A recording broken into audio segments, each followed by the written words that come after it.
least there is hope for a tree. When it's cut down, it will sprout again, and its new shoots will not fail. So there is hope for you. Anytime you feel down, look up to the man who died for you and tap into the hope and the strength he gives you. Pastor Joe Bichem, Ao Yesu, Merba Wencheng, Matide Ibo Tumajim.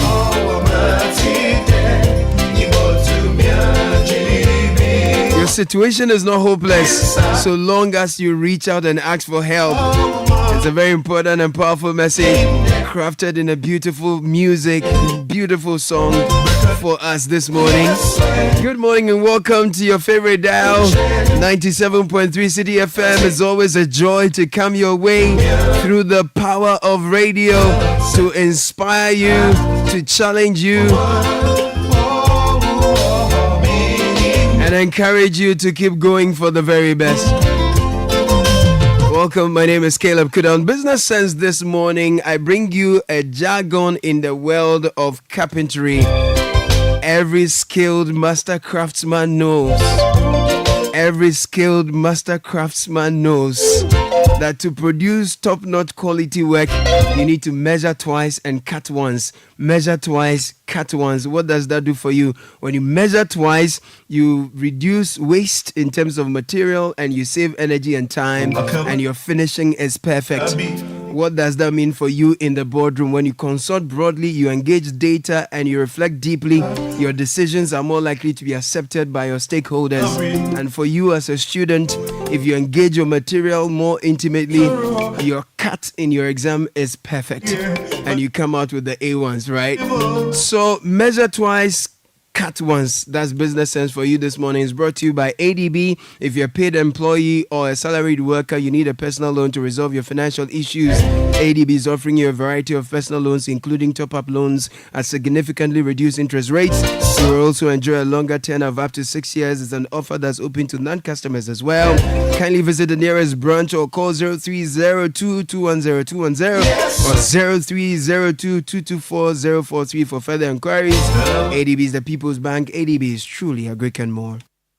We understand the excitement and preparations that comes when your child gains admission into senior high school. But we at the Agricultural Development Bank, ADB PLC, also understand the financial burden this comes with. The chop box, trunk, school mattress, you name it. That's why we have partnered with Prospectus Ghana Limited to offer financial support for parents by introducing the ADB Quick Purchase. With a smart loan of up to 20,000 Ghana cedis, you can pick up all the items on your child's prospectus for school. ADB PLC offers you a repayment plan of 12 months to relieve you of all that heavy financial burden. Every ADB customer who receives their salaries through the bank, military and police personnel, and all other workers on the Controller and Accountant General's payroll qualify for this facility. Walk into any ADB branch nationwide or any Prospectus Ghana Limited office near you to apply for the ADB Quick Purchase. Terms and conditions apply. ADB, the People's Bank. ADB, truly a Greek and more.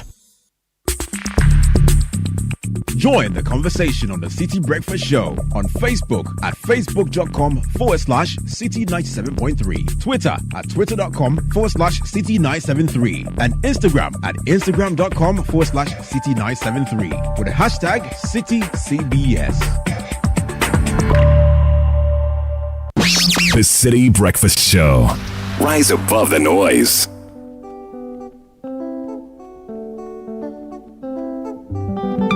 Jumping into the newspaper review very quickly. Big stories, many voices, critical ones calling on the president to declare a state of emergency in the fight against Galamsey. We'll be bringing you all that. Newspaper review is brought to you by Total Excellium. It has a new formula that is additive enriched fuel with a powerful 3-in-1 action that cleans your engine, extends its life, and lowers your fuel consumption. Thanks to its cumulative effect thanks to the cumulative effect of its anti-corrosion, anti-wear, and detergent additives, Excellium new formula also lowers your vehicle's consumption while reducing CO2 emissions. You will drive, sir. Experience the difference with Total Energies Excellium new formula. Choose Excellium, choose quality. Now every minute whispers of greatness, every hour new pages turn, every day is a new chapter to keep your dreams alive. Today a tabletop owner, tomorrow a shopfront owner, today a student, tomorrow a bank manager, today an apprentice, tomorrow a master, and the list goes on and on. Whatever it is that you do to add value to this world, remember that your efforts are conspiring to make your plans happen. At Fidelity Bank Ghana Limited, our purpose is to inspire your success and collaborate with you every step of the way. Truly there is more ahead. Ebefa. Let's welcome the gentleman into the studio, Nathan Ni Obodaikwa. Good morning, Nathan. Hello, good morning. And then there is Godfred Akotobafo. Good morning, sir. Good morning. Welcome, sir. I am, well, thank you. I guess. How are you doing, gentlemen? I'm good. Yeah. I'm good. I'm like, in these days, like, you try really hard. Yeah. Not to get irritated by things. Yeah. So we are trying to get along. Because there's a lot that we irritate. Yes. if you allow it. So we are choosing happiness. We are choosing happiness. Hopefully. It's the Black Stars game today. Yes. Hopefully they add to the they add to the happiness, because if we say we'll listen to what is going on in this country, happiness is far away from us. And we are looking to Black Stars for happiness. We never found this out. Those guys. For a while. I mean, they can give us satisfaction for 2 hours. If they also decide to add to the irritation, then we know that proper egg. Oh man, Black Stars do something. Yeah, because yesterday I was listening to the debates in Parliament. The day before the debate in Parliament, I was like, is this? Look, they shouldn't have recalled these people. At all. They should have stayed home. They shouldn't have been recalled. Oh, because they spent 2 days irritating most Ghanaians. I tell you. Anyway, front page of the Daily Graphic, declare national emergency on Galamsey. Professor Adair to President Akufo-Addo comes with a photo of former chairman of the National Development Planning Commission, Professor Stephen Adair. 39 pick up presidential forms. 39 persons harbor ambitions of taking over from President Akufo-Addo. Pays 150,000 Ghana cedis to 6 election violence victims. This is according to a court. And Consumer Protection Bill needs urgent attention. Agency. This is something that we've discussed on this platform several times. Okay, the Ghanaian Times says, let's address global cyber security threats to safeguard citizens' digital future. That's the Communication and Digitalization Minister, Madam Esla Owusu Ekufu. Carelessness, negligence, cause of increased fire outbreak cases in Upper West region. That's coming in from the Ghana National Fire Service. And Parliament approves $250 million facility for energy sector recovery program. Plus, bondholders urged to participate in exchange offer exercise. I'll take you to the front page of the Daily Guide.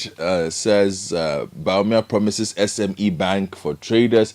Another student killed, according to the front page of the paper. Parliament okays 250 million IDA loan. And there's a photo of Abna Osayasari on the front page of the paper. 4 Ghanaians convicted for smuggling cannabis to the UK. Kwekwa Debonsu and Daniel Yeboah on the front page. £4.5 million.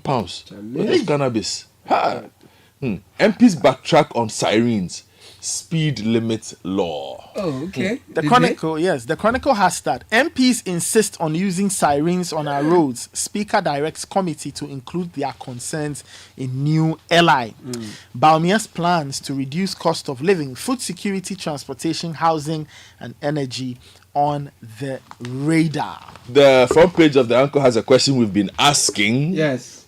Pollution of water bodies. Why was river wardens not deployed after recruitment? So why were river wardens not deployed after recruitment? Big question. There was a massive fanfare over their training and graduation. A lot of fanfare, no action. Yes. And then the approval of the loan is on the front page of the paper. If you go to the Daybreak... Hold on 1 second. This is Ghana Fair. Policymakers urge to scale support for local industries. If you go to the Daybreak newspaper, new ally stops number 3 MP CJ from siren use. Apanyo Markin accuses NDC of sabotaging government business. Bawumia seeks Chief Imam's blessing. And John Mahama is telling NDC supporters deface MPP posters on drip machines. Nah, that's not on. That is not on. Okay, let me bring you online. Let's start from the BBC. As a U.S. school shooting suspect 14 quizzed about threats last year. 14-year-old boys opened fire. And it's caused a lot of havoc in the U.S. So if you go to BBC, 4 victims killed in Georgia school shooting identified. 14-year-old suspect used an AR-15 style rifle, officials say. And then they give you what they know. China spy, rumors swell as fugitive mayor is arrested. And then I bring you to the African continent. No evidence, Uganda police say, after opposition's Bobby Wine shot. And scores killed, injured during DRC jailbreak attempt. Also, opposition claims intimidation as Algeria prepares for election. I bring you to Ghana now. I take you to channel1news.com.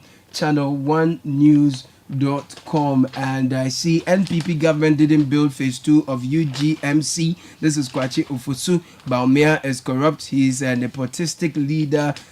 He's nepotistic like Akufo-Addo. This is Kwachi Ofosu again.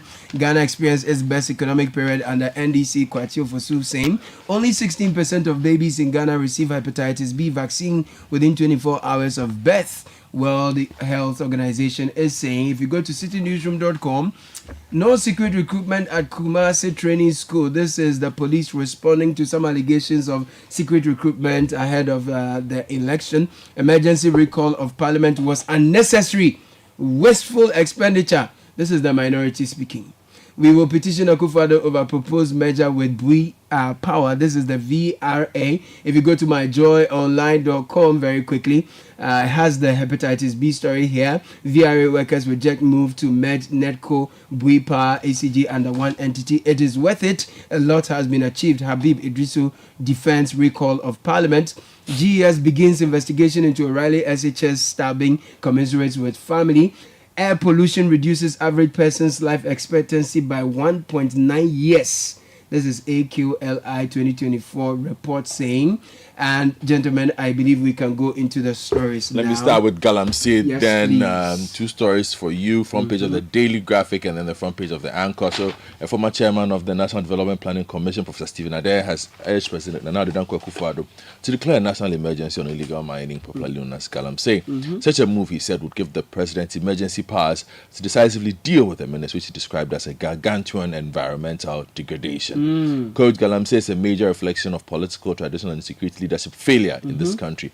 He was speaking at the 25th anniversary lecture of the Driver and Vehicle Licensing Authority in Accra yesterday. Now, you go to the front page of the Anchor. They're asking an important question. Yes. Why were the river wardens not deployed after recruitment? That story is on page 2. It's a news desk report. And it says that the latest uproar regarding the wanton destruction and pollution of water bodies across the country due to activities of illegal mining, also known as Galamsey, has left a section of the public asking the whereabouts of river wardens recruited by the government sometime in 2022. The river wardens were expected to protect the country's river bodies and help save them from further destruction as part of the sustained efforts at fighting the Galamsey menace. The first batch of 100 river wardens out of 300 were trained, successfully completed their course after a 4-week intensive pre-deployment training at the Eastern Naval Command in Tema using state resources. But 2 years on, the Anchor has picked up information that the laudable initiative under the auspices of the Ministry of Lands and Natural Resources has not been implemented as planned, leaving the recruited personnel to languish at home without being deployed. So where are they, Minister for Lands and Natural Resources? Why are they not deployed? And why is the situation getting worse by the day? Where are the drones too? And even there were some speedboats that were bought. Where are all those things? Anyway, staying with Galamsey, if you go to the Chronicle page 4, the editorial says surgical response to fight illegal mining must be the last resort or resort. And the Chronicle stance is that, look, to deal with Galamsey, we have to be tough. The Chronicle says that it's not too satisfied with the lands minister, and all he has been saying concerning Galamsey. He says that the move is a familiar promise and that there's a lot that must be done. It says the time for promises and piecemeal actions has passed. What is needed now is sustained, decisive and transparent action to protect our water bodies and environment. So those who are interested, the Chronicles editorial, page 4, very interesting write-up there. But Godfrey, you're talking about Parliament, right? Well, MPs are here, page 3 of the Chronicle. And Mark Solofori writes that the Road Traffic Amendment Regulations 2024 that was withdrawn in July following public uproar has been relayed. The new LI would have allowed MPs and others to use sirens while driving on our roads, though the new regulation as laid excluded the Speaker, MPs and the CJ or Chief Justice from using sirens and motorcades. Parliament has been united, demanding that they are included.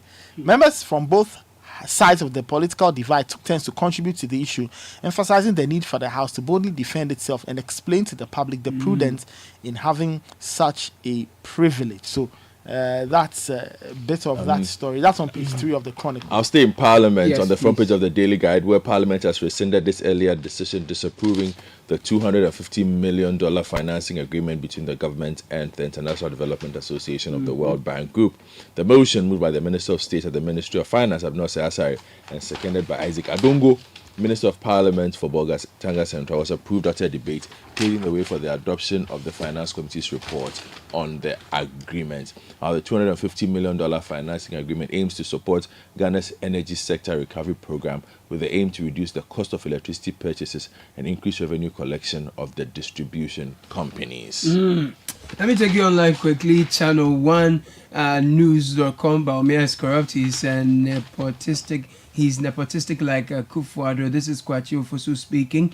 Felix Kwachi Ofosu, National Democratic Congress parliamentary candidate for Ebura Asebu Kwaman Kese, has leveled serious allegations against Vice President Dr. Mahmoud Baumia, labeling him as corrupt and a nepotist akin to President Nana Akufo-Addo. He was speaking on Point of View on Channel 1 TV, where he pointed out that several of Baumia's close relatives hold significant positions in the government, suggesting a pattern of favoritism and cronyism. Quote, Baumia is in government. Every ill that there is in this government in terms of corruption, he also practices. He practices the same nepotism that President Akufo-Addo practices. As I speak to you, his father-in-law, his brother-in-law, and his brother are all in this government. How can Baumia say that he was against soul sourcing in opposition and gleefully allow soul sourcing to take place when he is vice president? So that's Felix Kwache Ofosu. He also says that phase 2 of the UGMC was not built by the MPP government. Well, talking about Dr. Baumia, page 3 of the Chronicle again, and it's the story is detailing Dr. Baumia's plans to reduce the cost of living. Right. Now, the campaign team for the presidential candidate of the NPP has announced a detailed plan on how he will reduce the cost of living should he win the December elections.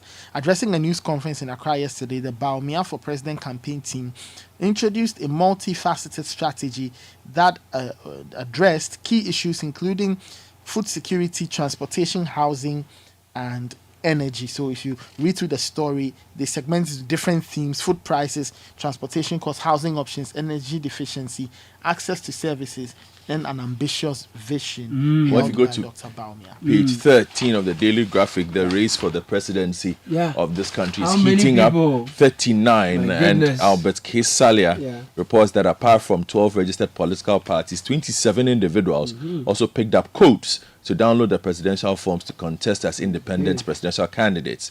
However, as is the convention, not all the aspirants, including some political parties, will submit the nomination forms from September 9 to September 13, 2024. Among the independent aspirants who received passcodes from the EC George Chumberi Medu, Samuel Apia Dankwa, Alan Keche Martin, Nana Kwame Bediakun, Jacob Asayeboa is back. Joy. And Richard Suma, others are Kofi Krantin, Desmond Abrefa, Dr. Agnes Aisha, Dr. Nia Muda Wilberforce Andrews, Nana Stevens, Reverend Samuel Walanyo, and T.K. Amenya. The list also includes Robert Roy, Randolph, Paul Pekon, Seth Intimejakun, Stephen Atubiga, Janet Asana Nabla, Sam Ankra, Nana Ohene Agri, Nana Ohene Agri Benzel Jan. The list goes on and on and on. And Thomas and Tom Asise. Okay. Let me bring you a story that will worry you. Air pollution reduces average person's life expectancy by 1.9 years. AQLI 2024 report. Story is on my joy online. New data from the Air Quality Life Index highlights the severe impact of air pollution on life expectancy worldwide, despite a slight dip in global pollution levels in 2022. If fine particle pollution meet World Health Organization guidelines, the average person could gain nearly 2 extra years of life, equating to 14.4 billion life years saved worldwide. Now, there's the global toll of air pollution. We are told air pollution, particularly from PM 2.1, that is the particle pollution levels, remains the world's greatest external risk to human health, surpassing smoke, alcohol use, traffic injuries, and HIV/AIDS. The University of Chicago's AQLI data shows that people in highly polluted areas live 2.7 years less than those in cleaner environments. Okay, talking about air pollution and all of that, fire can lead to smoke and all of that. And in the Upper West region, you have their command of the Ghana National Fire Service attributing the rise in cases of fire outbreaks in the region to the carelessness and negligence of residents and organizations to adhere to fire safety rules. According to the Upper West Regional Commander of the Ghana National Fire Service, Assistant Chief Fire Officer 2 Isaac Kofi Obosu, in spite of the numerous door-to-door sensitizations done on fire safety by the command, fire cases surpassed, or this year, have surpassed the figure for last year. He said the region recorded a total of 116 fire incidents from January to date alone, as against 116, so as against 106. So 116 this year, 106 last year. And he said, quote, negligence in fire protection should be taken seriously and avoided at all costs by ensuring regular maintenance and inspection of fire protection systems. So that's something that the people of the Upper West region need to keep an eye on. Let me give you 2 quick stories from page 16 of the Daily Graphic. So 2 civil society organizations, CATS International and the Consumer Protection Agency, have expressed deep concerns over the delay in the passage of the Consumer Protection Bill, attributing the slow progress to the lack of interest by the Ministry of Trade and Industry.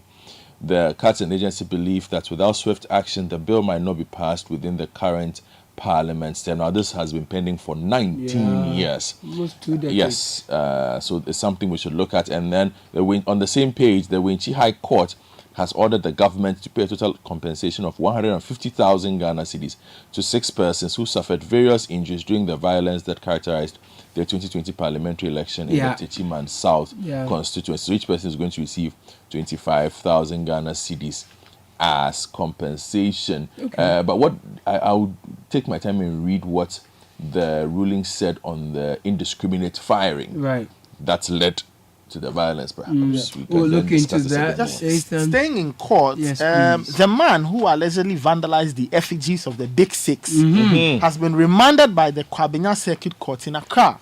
I know where the court is, one of the new court places. Now, Newell Gavu, however, has been referred to the psychiatric hospital for examination. That's what the GNA was told. He's expected to reappear on the 10th of September. The police arrested Gavu for allegedly vandalizing the monuments at the airport roundabout in Accra. The police service commended members of the public and the airport security for their vigilance, which led to the arrest of And Gavu. Wrapping up, 14-year-old student suspect in Georgia school shooting that left 4 dead will be booked tonight, officials say. Story goes that the 14-year-old suspect in the fatal mass shooting at Winder, Georgia High School will be booked Wednesday night. Georgia Bureau of Investigations Director Chris Hossey said at an evening news conference called Gray will be charged with murder in connection with the death of 2 teachers and 2 students at the Appalachian High School in Winder, Georgia, authorities have said. Meanwhile, we are told that last year he was quizzed He was quizzed over his involvement in making some posts. A boy accused of killing 4 people at the high school in Georgia was interviewed last year by police about anonymous online threats. Called Grade 14 denied to police in May 2023. He was behind internet posts that contained images of guns, warning of a school shooting. So that's the unfortunate incident. And just to wrap up, yes, the Black Stars aim for winning starts in AFCON qualifiers. Preview by Maurice Kwanzaa on page 47 of the Daily Graphic, so you can check that out. There's a photo of Mohammed Kudus. And Charlie, page 11 of the Anchor newspaper, the entertainment news has some 2 headlines that are interesting. What's happening there? Kweku Menu says that there's the use of juju in the movie industry. Okay. And Efeodo says that I can't date a 30-year-old guy who lives with his parents and has only 1 car. That was a newspaper review. Oh, jump on now. Go. Google me. At what time will you come back where I don't hear the sound of your car? Why you buy new car? No, I don't change my car. It be the same ride. It be the fuel where I change. Way one shouts it. Ever since I started using the all-new Excellium Premium Fuel, fortified with 3-in-1 action. Oh, Joe, now my car they run like electric car. No, it's so. This is the type of fuel where they want to. Because now engine they cost. Where they want for way if I buy it, it go protect my engine. And with the small way I buy, I go drive, sir. Absolutely. It's like strapping a turbocharger to your engine and giving it a protector. And what they bust my mindset be the 3-in-1 action, no? Excellium they prevent up to 99% of deposit. It be anti-wear, some be anti-corrosion. Won't pay when I open there. Hey, so where can I find this magical fuel? Just head over to any Total Energy service station and your car will thank you. Hey, then make a finish my gobe fast, then rush go Total Energies. My friend, but why your hand my gobe inside? I give you info. Make a fill the gobe too small. Go. Excellium is designed to protect your car engine, decrease fuel consumption, and lower CO2 emissions. Don't say fuel, say Excellium. Choose Excellium, choose quality. Charlie, today the matter will catch me. I received urgent order from my online store. Customer wants 10 pieces sharp. But my wahala be delivery. Stress so me too. I no get order in weeks. So then I make slow. Charlie, I decide to deliver this thing myself. Quiet. I was willing to trust my small tired car like that. But boy, I no even leave my area where the whole place full of snow. Engine kaput, Pascal. As the boys they help me push the car off the road, where I look up and raise my head, where I see for Fidelity Bank billboard top. This too just be chapter. There's more ahead. Ebefa. Then Norma Vim come. Listen, I'll dog the sadness and find Okada fast. I deliver all the goods, collected my money, and even got referrals from this customer. Ebefa. At Fidelity Bank, we believe you can achieve your dreams. There's more ahead. Ebefa. Fidelity Bank. Believe with us. This is the Citi Breakfast Show, the city's biggest conversation.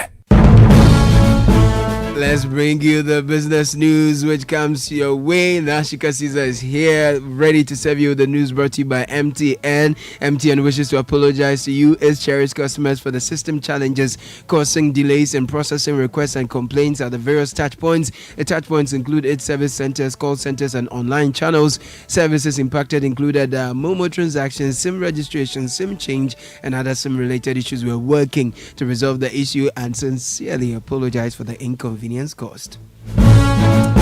Nashika Caesar is here, looking so bright and colorful. Good morning, Na. Good morning, Caleb. What's the occasion today? I'm just happy to be at work. Okay. I hope you don't agree with Efeodo because what's in the news? Hello and welcome to the breakfast edition of the City Business News, proudly brought to you by MTN, Goil and Access Bank. My name is Nashika Caesar. Coming up, exchange rate volatility in May 2024 leads to a dip in business and consumer confidence. This is according to the Bank of Ghana. Also coming up, Ghana Shippers Authority secures the release of 6 Kenyan cargo trucks detained in Burkina Faso. And later, Chamber of Petroleum Consumer COPEC assures consumers they are not being cheated by oil marketing companies.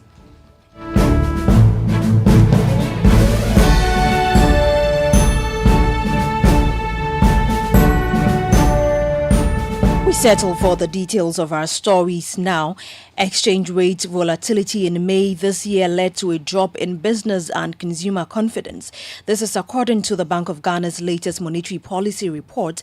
In simple terms, the biggest challenge that had a toll on businesses in May was the blips in the exchange rate. The Business Confidence Index dipped to 88.8 from 92.6 in the same comparative period as businesses expressed concern about the cost implications of the rapid exchange rate depreciation observed in May 2024. In May, the Ghana cedi had depreciated by 14.6% against the US dollar, being quoted at 15 cedis to a dollar at the time on the retail market. Against the pound, the cedi had depreciated by 14.5%, trading at 17 Ghana cedis. The local currency had also lost 12.9% in value to the euro, selling at 15 cedis at the time. The Bank of Ghana report also showed that Consumer Confidence Index declined to 81.2 in June 2024 from 87.7 in April 2024 on account of high food prices and some uncertainties about future economic conditions. Not only are these marginal shifts attributed to the exchange rate volatilities, but also a variety of factors including erratic power supply, which have collectively increased operational costs for businesses. As these costs get passed down the line, consumers will soon take a hit. While there may be bumps in the road ahead, the data suggests that Ghana's economy is resilient and on the path to recovery. Meanwhile, the government says it is working to slow down the depreciation pressures on the city and improving the business climate for better business operations. Dr. Mohammed Amin Adam is Finance Minister. We practice a floating exchange rate system. So you cannot tell at what rate will the exchange rate be paid. You may have projections, but I am not able to provide projections from the Ministry of Finance because this is market-sensitive information. But as far as we are concerned, we do our projections. The Bank of Ghana does projections, but we cannot put it out there because it is market-sensitive. But we are optimistic that the policies we are implementing are working, and we will continue to pursue those policies to ensure that we contain the depreciation of our currency. That was the Finance Minister, Dr. Mohammed Amin Adam, speaking there. Now, the Ghana Shippers Authority, GSA, with support from the Ministry of Transport, has secured the release of 6 Kenyan cargo trucks detained at Dakola border in Burkina Faso. In April of this year, the trucks were initially detained by Burkinabe Customs on suspicion of transporting prohibited goods from Ghana into Burkina Faso. In June 2024, the GSA intervened in the detention of 20 trucks carrying unwholesome cargo flagged by Burkinabe authorities after Joint Association of Port Transport Unions Ghana's efforts to resolve the issue proved unsuccessful.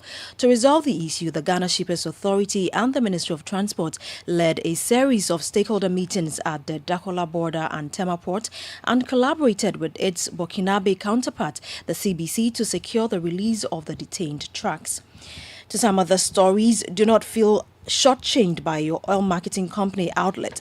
This is the assurance from the Chamber of Petroleum Consumers, COPEC, as it urges the public to disregard a circulating social media audio alleging that some oil marketing companies are dispensing fuel below tolerance levels. The audio, which names Frames Oil, Goil and Shell, references a newspaper publication based on Ghana Standards Authority finding that certain pumps at these stations had been tampered with to shortchange consumers. Executive Secretary of COPEC, Duncan Amwa, speaking to Citi Business News, clarified that the audio dates back to 2019 and that the issues have been resolved. What was reported was rectified. What I can confirm is that that situation was rectified back in 2019. And so a resurgence of an old audio suggesting that the problem still persists today cannot be accurate and should be disregarded. There's no truth in that recirculation being done.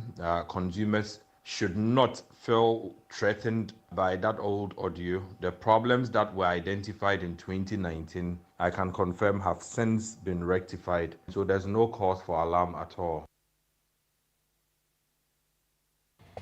Duncan Amwa is the Executive Secretary of the Chamber of Petroleum Consumers. Meanwhile, state-owned GOIL has been reacting to the development, clarifying that the issues mentioned in the audio were thoroughly investigated and fixed 5 years ago with the Ghana Standards Authority, verifying the accurate delivery of fuel at their stations. The leading OMC in a statement emphasized that the recirculation of the outdated audio is misleading and intended to create a negative narrative. GOIL assured the public of its commitment to delivering value for money and maintaining strict compliance with all regulatory requirements. The company also confirmed ongoing collaboration with the GSA and other regulatory bodies to ensure full compliance with all standards. To some other stories, the coalition of aggrieved customers of the defunct gold dealership firm Men's Gold are intensifying their demands for a government-led financial bailout package nearly 6 years after the company's collapse. The customers who have been unable to recover their investment since Men's Gold was shut down in September 2018 have formally requested an audience with President Akufo-Addo on September 12, 2024 to present a petition and discuss their concerns. Fred Forson speaks for the coalition of aggrieved customers of Men's Gold. We want to get the president attention and also have him commit to give us a bailout, a financial bailout. We are aware that the matter is before the court, but we believe that His Excellency the President has the prerogative to give us a bailout, just as it has been done to other affected customers in the financial sector bailout. Recently, the Minister of Finance came out and said that the President has instructed that 1.5 billion Ghana cedis should be released to pay off those who were affected, other victims of the financial sector cleanup, and who were equally affected. And so we want the same offer to be extended to us. Fred Forson speaks for the coalition of aggrieved customers of Men's Gold. Now, workers of the Future Global Resources mines are demanding payment of their Tier 2 and 3 SNIT contributions, which they insist have not been paid them for a long time now. The workers have also described Blue Gold's announcement of restarting the Bogoso and Prestia mine on the back of entering a strategic partnership with $8 billion turnover as untrue. Speaking to Citi Business News, the chairman of the Bogoso Prestia FGR senior staff, Edward Ahin, called for government intervention to compel management to pay the arrears owed them. They say they are bringing 8 billion or something. It's a fallacy. As we speak, our Tier 2, Tier 3 and the rest have not been paid. They have breached the conditional approval given to them by the minister. What we are saying is that we are counting on the minister to speak and do the needful. Initially, Prestia Underground, our process is that when we are doing operation, you need to do pumping from 6 level, 17 level, and then 24. As we speak today, it's only 6 level because they have neglected the 24 for the 24 to flood. And as we speak, it has left only 2.6 meters for the 23 also to flood. Why is it operation they are talking about? They have not focused in doing anything yet. They have not buy pump, they have not done anything. What are they saying that they have started operation? It's not true. Edward Ahin is the chairman of the Bogoso Prestia FGR senior staff. Now we take you to the forex market today. The dollar could be sold to you at 15 cedis 6 pesos, and the British pound is going for 20 cedis 52 pesos, and the euro is going for 18 cedis. And that's it for the breakfast edition of the Citi Business News, proudly brought to you by MTN, GOIL and Access Bank. My name is Nashika Caesar. Many thanks for spending your time with me. Do have a great business day. Hey, is that Kuku? Hey, you've grown into a big boy, oh. Ah, Evipa. Even Momo is 15 years old. It still feels like yesterday when we were fumbling with cash and worrying about the way money moves. Say it again. Now I send money to my AC in the village, pay bills, save money, loans so kaka, investment kaka, at the Momo app. Shit. How do you think I get the small coins from my bugger pack? To celebrate 15 years of Momo, you too can win awesome prizes in the Momo at 15 Rewards promo. Just download the new My Momo app, continue to transfer and make payments, and you could be one of the 15 lucky winners of 15,000 Ghana cedis and 150 lucky winners of 1,500 Ghana cedis each. So, Ghana, keep celebrating Momo at 15. Offer runs from now till November. T's and C's apply. MTN. Join the conversation on the Citi Breakfast Show on Facebook at facebook.com/Citi97.3, Twitter at twitter.com/Citi973, and Instagram at instagram.com/Citi973 with the hashtag CitiCBS. Castro Destroyer, baby jet, it will let mongo. It will let mongo. The check away, say move front, a son of Kobaka, and wine and madan. So Jagella, it's so pressure on the coin, the rest of coin, yeah. Kema my yappy, but soon the chant and a man share. No, Shama can say, Namemudi and wash it. It's 12 after 7. Odopa is the song you're hearing. I love it so much. It's getting us into kickoff. Brought to you by Zonda. And guess who is here? They say you have a big head. I didn't say it. You heard them say yesterday. You heard them say this yesterday, right? Gabi Affair is the man here bringing you a kickoff this morning. In the meantime, Zonda Ghana Limited, your one-stop shop for quality trucks like Shantweet bulldozers, excavators, graders, payloaders, rollers, TX trucks, and oil tanks, all made and assembled right here in Ghana, my friends. Zonda has top-notch after-sales service for all your heavy trucks and light-duty trucks, as well as machinery needs. So visit us today at any of our 7 branches around the country, and also at the head office of the Tema Plow Road, close to the Free Zones Enclave in Tema. That's right. So call us now on 0501772222 or 050-177-3333. Zonda, built in Ghana, building Ghana.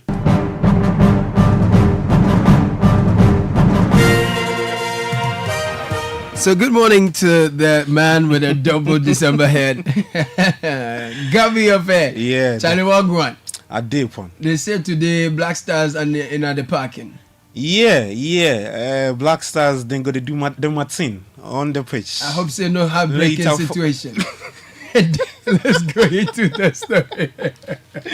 All right, Thursday morning. Welcome aboard, everyone, to Kickoff on 97.3 Citi FM. Coming up in the next 10 minutes.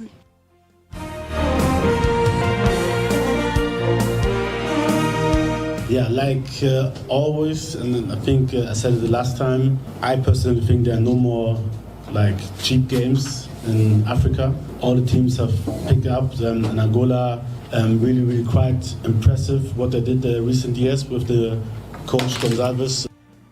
All right, and so it's match day 4. The senior national team, the Black Stars of Ghana, is match day 1 at the 2025 AFCON qualifiers will build up to today's game at the Barbara Sports Stadium. Plus, take you all the way to Colombia, where the Princesses will face the young Nadeshik of Japan later tonight.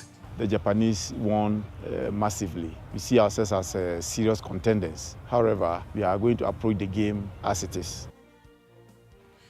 All right, my name is Gabi Affair, and let's get straight into the details. Starting off from Kumasi, well, the Black Stars of Ghana will begin their qualifying journey today at 4 p.m. when they face the Sable Antelopes of Angola at the Barbara Sports Stadium. Coach Otuado and his team are aiming for a third consecutive victory, having already secured 2 wins in the World Cup qualifiers against Mali and the Central African Republic. There's more in the following report.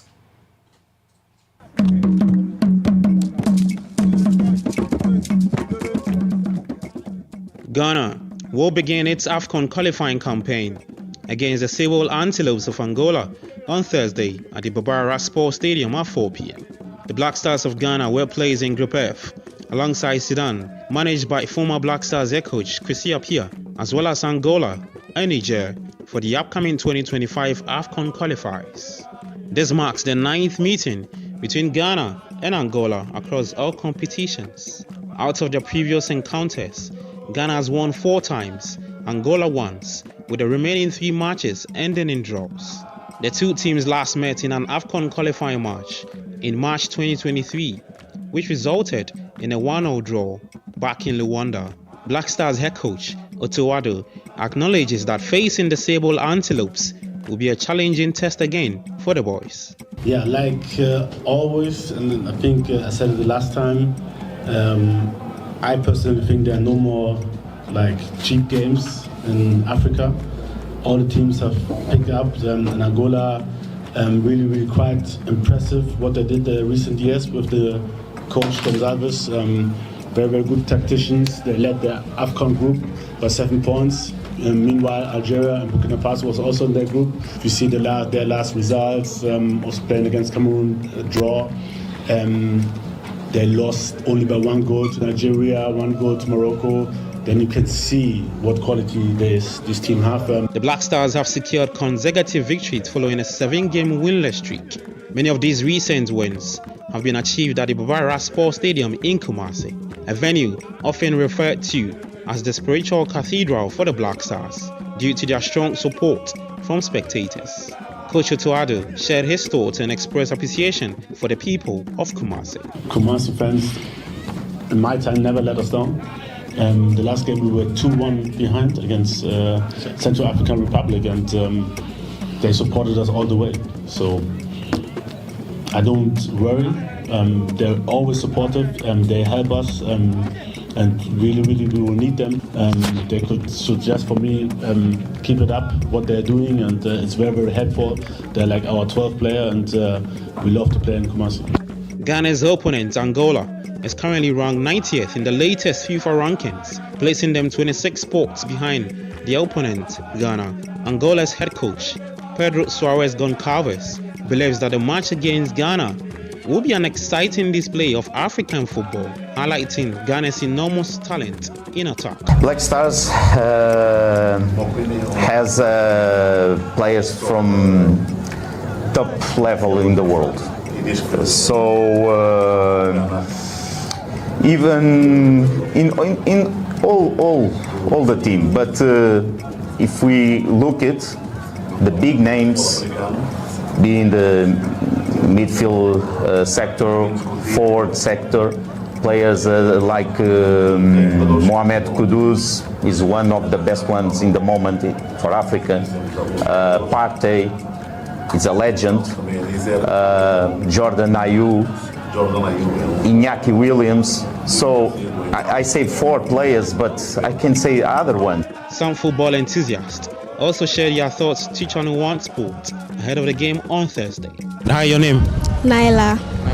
Naila Rishtado. Okay, Ghana is playing against Angola on Thursday. What are you expecting? Probably for Ghana to win. Yeah. Who in the team is your favorite player? I don't know my favorite. Have you heard about Kudus? Have you heard about Antoine Semen? Yeah. I think it might be Kudus. Yeah. Yeah. To score. Yeah. Okay. All right, big boss. Your name, please. My name is Benjamin Kwabran. Yeah. Ben. The Black Stars are in action this Thursday against Angola, Kumasi. What are you expecting? Oh, I'm expecting a tough match because the last time we met them, it was a difficult match. It was last minute goal that we scored. So we are expecting that this match will be difficult. So we expect that the Black Stars will up their games and win the match for us so that we continue.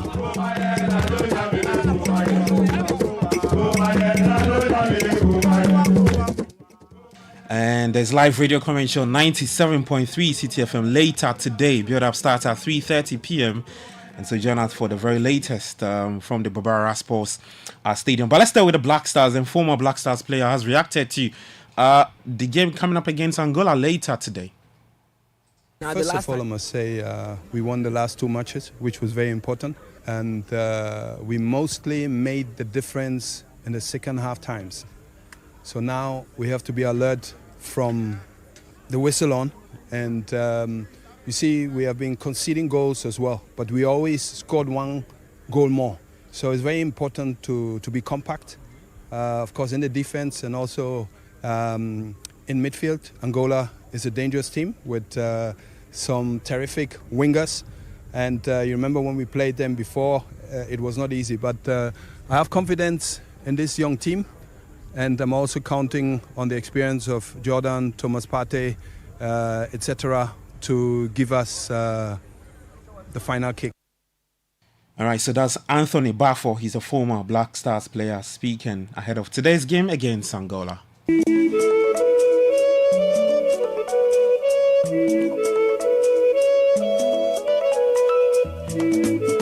All right, so we stay with the AFCON qualifiers and we do some more games from yesterday. The results, of course, Sudan beats Niger by 1-0. Kusi Apia, the brains behind the team's success. Comoros played a 1-0 draw with Gambia. Libya also drew 1-0 with Rwanda. Tanzania played a goalless draw with Ethiopia. Some more games coming up later today at 1 p.m. Malawi will take on Burundi at 3 p.m. Central African Republic is up against Lesotho.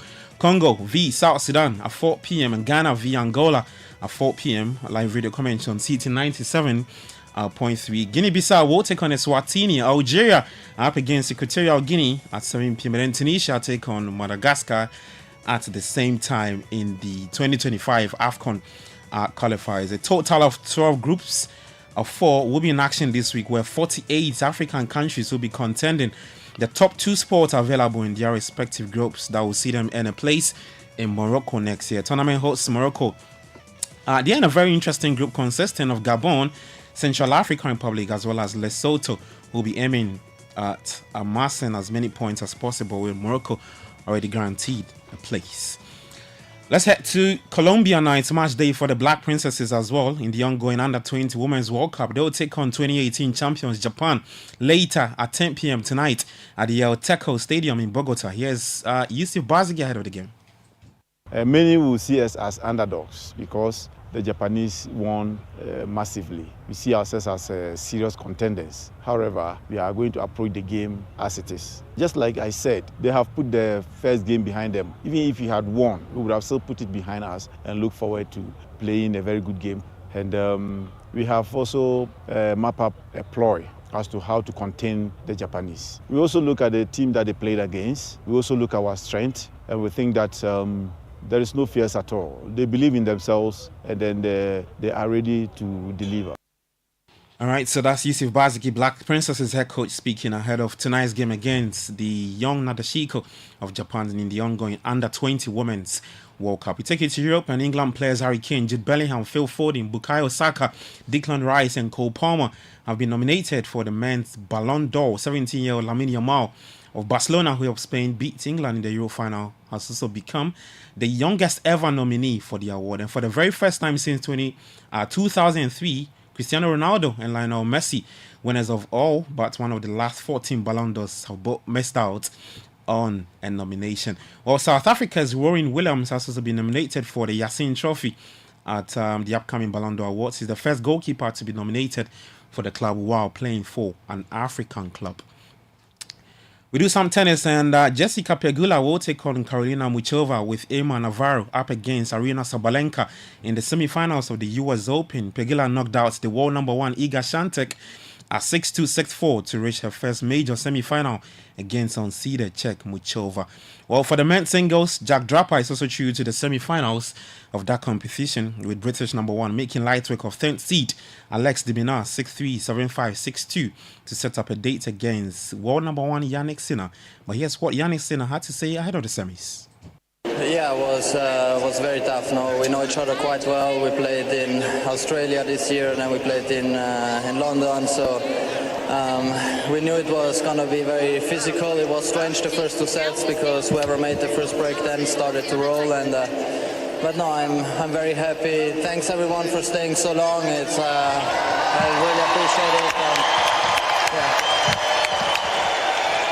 All right, so that's world number 1 Yannick Sinner speaking ahead of the semi-final on Friday. And that's your sports this morning on Kickoff. For more, you can head to citisportsonline.com and on X at Citi Sports GH. Kickoff was proudly brought to you by Shell, Lesheho, and Zonda GH. My name is Gabi Ofe. Enjoy the rest of your day. Do take care, and bye-bye. Guys, Charlie, you know that mining contract I've been chasing for years now? I just got awarded the deal. But the issue is where to get the right and quality heavy-duty trucks to execute this job here in Ghana. Relax, my guy. Remember my recent construction deal at Pokwase? Zonda sorted me out. Zonda? What? Who is that? Zonda Tech Ghana Limited is your one-stop shop for machinery, heavy and light-duty trucks, and pickups. They have the Shantui bulldozers, graders, payloaders, rollers, FUA pickups, 4 land light trucks, TX trucks, and oil tanks. made and assembled right here in Ghana with top-notch after-sale service and standard prices. Made in Ghana. This is amazing. You haven't seen my Zonda Power pickup, which I take to the office. Strong, durable, and tough on our roads. Hey, that's from Zonda too? Absolutely. Zonda is the right place for you, my guy. Oh, now I am sorted with Zonda. Zonda Tech Ghana Limited, your solution for heavy and light-duty trucks, located at Tema, off their Flower Road. Call 0501-772-222 or 0501-773-333. Zonda, built in Ghana, building Ghana. Join the conversation on the Citi Breakfast Show on Facebook at facebook.com/Citi97.3, Twitter at twitter.com/Citi973, and Instagram at instagram.com/Citi973 with the hashtag CitiCBS.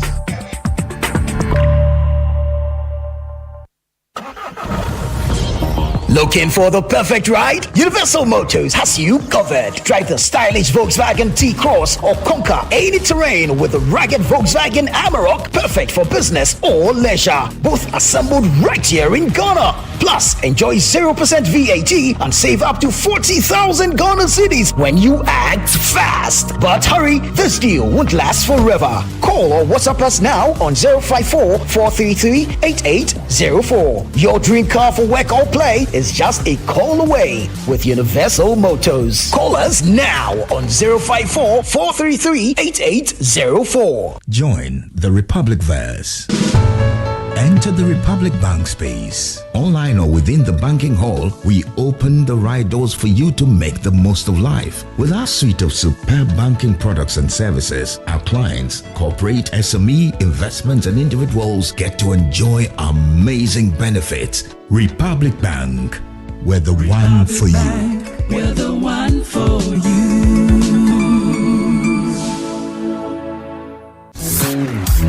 You are not ready for this. Something big is cooking from Samsung. Ghana, are you ready for up to 30% off? From 26th August to 21st September, Samsung is going all out in the Samsung Blue Tag sales. You get a deal, he gets a deal, she gets a deal, everyone gets a deal. Because with big price slashes, we are letting you go big when you go blue. Everything with a blue tag gets a reduced price tag. From the Samsung Galaxy S24 Ultra all the way to the A05, nothing is off limits. Nothing. From 26th August to 21st September, the price is pricing at every Samsung shop nationwide. Go big, go blue. Terms and conditions apply. This October, come join us for a night to remember.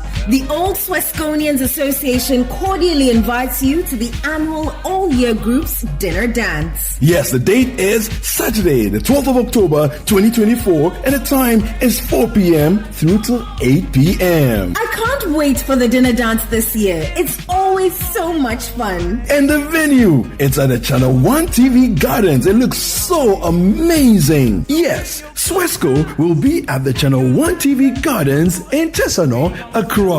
For just 500 Ghana cedis, you can enjoy an evening of delicious food, great music, and unforgettable memories. Don't miss out on this exclusive event by the Old Swesconians Association. Reserve your spot now. To purchase year group tables for this glitzy Swesco event, contact Ernest on 0244-940-493. Gather your friends, mark your calendars, and get ready for an incredible night at the Old Swesconians Annual All Year Groups Dinner Dance. See you there. Old Swesconians Association Annual All Year Groups Dinner Dance. It's October 12th, 2024. Join us for a night of celebration and nostalgia. RSVP today. Swesco. Semper Cum Optimus. Swesco. Always with the best.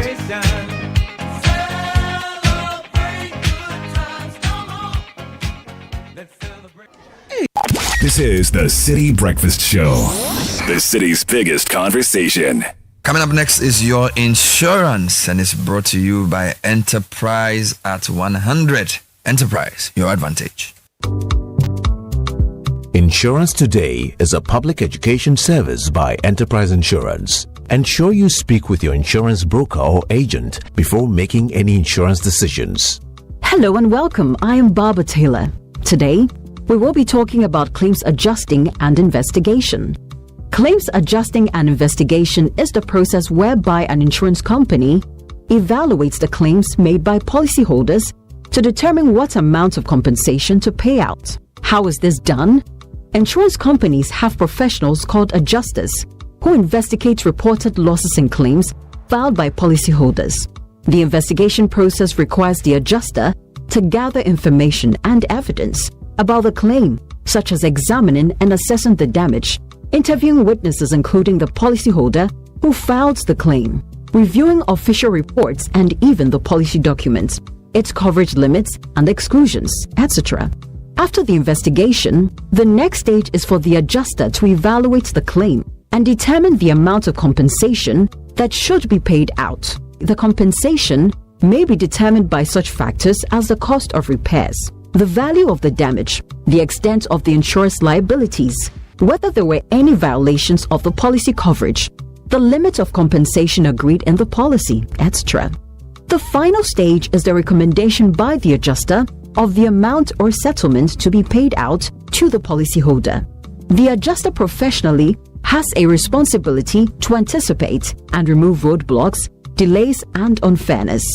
To conclude, the role of claims adjusters in insurance is important, and understanding this role is very useful to policyholders in filing claims and receiving fair compensations. Contact us by email at insurancetoday@myenterprisegroup.io. Enterprise, your advantage.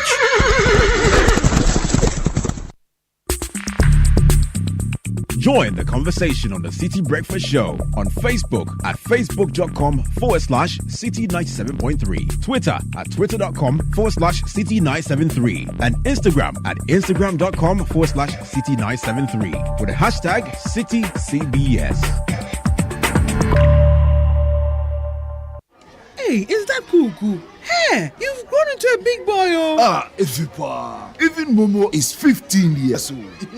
It still feels like yesterday when we were fumbling with cash and worrying about the way money moves. Say it again. Now I send money to my AC in the village, pay bills, save money, loan so kakra, investment kakra, at the Momo app. How do you think I get the small coins from my bugapa? To celebrate 15 years of Momo, you too can win awesome prizes in the Momo at 15 Rewards promo. Just download the new My Momo app, continue to transfer and make payments, and you could be one of the 15 lucky winners of 15,000 Ghana cedis and 150 lucky winners of 1,500 Ghana cedis each. So, Ghana, keep celebrating Momo at 15. Offer runs from now till November. T's and C's apply. MTN. The Citi Breakfast Show. Rise above the noise. This is the Citi Breakfast Show. The city's biggest conversation.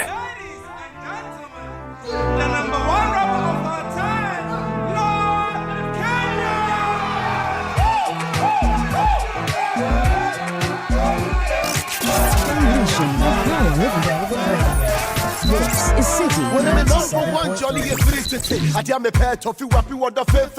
I damn you what told me to see a premier. Oh, yes. And press some like cold as eyes and they are nice. The one crown. Never the free would up him. Wow, my lady sweetness. He became a church in Bacau. Wow, I did fair. And one in the back. Oh, my tea, baby, and with a sunshine, the free friend. Send me kite. About and two in the tights. Who's the heavy, sexy rollers? Yeah, Mr. Fool, made you want one bar, watch it about my home. Many fool, made you want one raja, Bahuka, won't again, Bahuka.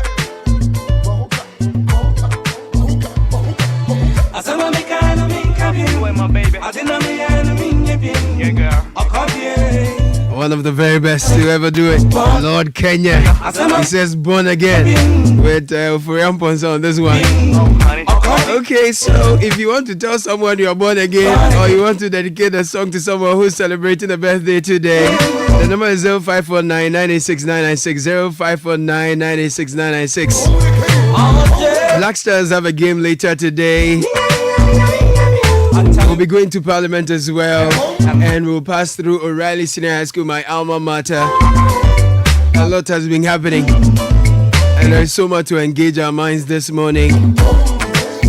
And through all the conversations, the number you can engage us is 0549 986 996, 0549 986 996. If you tweet at any point in the show, the hashtag is hashtag CityCBS. That's how we get to see it and we share it with the rest of the world. In the meantime, if you're ready to make every moment count, from the simple pleasures of treating yourself to unforgettable weekend getaways, or a special surprise for someone you love, you can have the perfect companion. Stanbic cards are there for those fulfilling moments that make you go like, yes, look ahead, sweetie, look ahead, beauty. That's it. Talk to Stanbic at 0302-815-789 on social media, Stanbic Bank GH, or visit stanbicbank.com.gh to learn more. Let's hear again, my people. The Upstream Petroleum Industries Annual Local Content Conference and Exhibition, organized by the regulator Petroleum Commission Ghana. Over 1,000 participants, 50 decision makers, industry players and experts from over 10 countries at the 2024 Local Content Conference and Exhibition. It's happening in Takoradi from Wednesday 2nd to Friday 4th October 2024. The theme is attracting E&P investment to boost local content, new paths. For details on participation and sponsorship packages, please call Judith, Miss Judith Blay, via 0246 470 974. Email her on judith.blay@petrocom.gov.gh. You can also visit our website at www.ghanalcce.com. Follow our social media handles at Petroleum Commission Ghana for more information. Now, if you are speccing that old car and are taking a home makeover, or you are relaxing on a beach getaway, use your APSA card 10 times or more in a month, and you could be the lucky winner in the APSA Change Your Story promo, so you can get to do all the things I mentioned a few seconds ago. From now to the end of October, 5 lucky winners will take away 40,000 cedis each every month to change their story. This promo is regulated by the NLA on the Caritas Lottery platform. Your story matters. APSA. T's and C's apply. Gas a bowl, gas a bat. No need to use charcoal, firewood, and stress your lungs and throat and all of that. Switch to LPG. It's a smarter, safer choice. And now there's even the new cylinder recirculation model where you can take your old cylinder, go to a neighbor exchange point and trade it in for a filled one. No more long trips or waiting around to fill your gas cylinder. This message is brought to you by the NPA and the Ministry of Energy. Now your living room deserves class, warmth, and memory for your family and friends, and all the other people who visit your home. So you need to go to Ashfoam. They have showrooms all over the country, and they have a wide range of things you need to make your space absolutely beautiful. Call them on 0559 027 907, and remember, there's free delivery to your doorstep, but be mindful of internet fraudsters. Be an Ashfoamer now. Ashfoam, feel it, know it.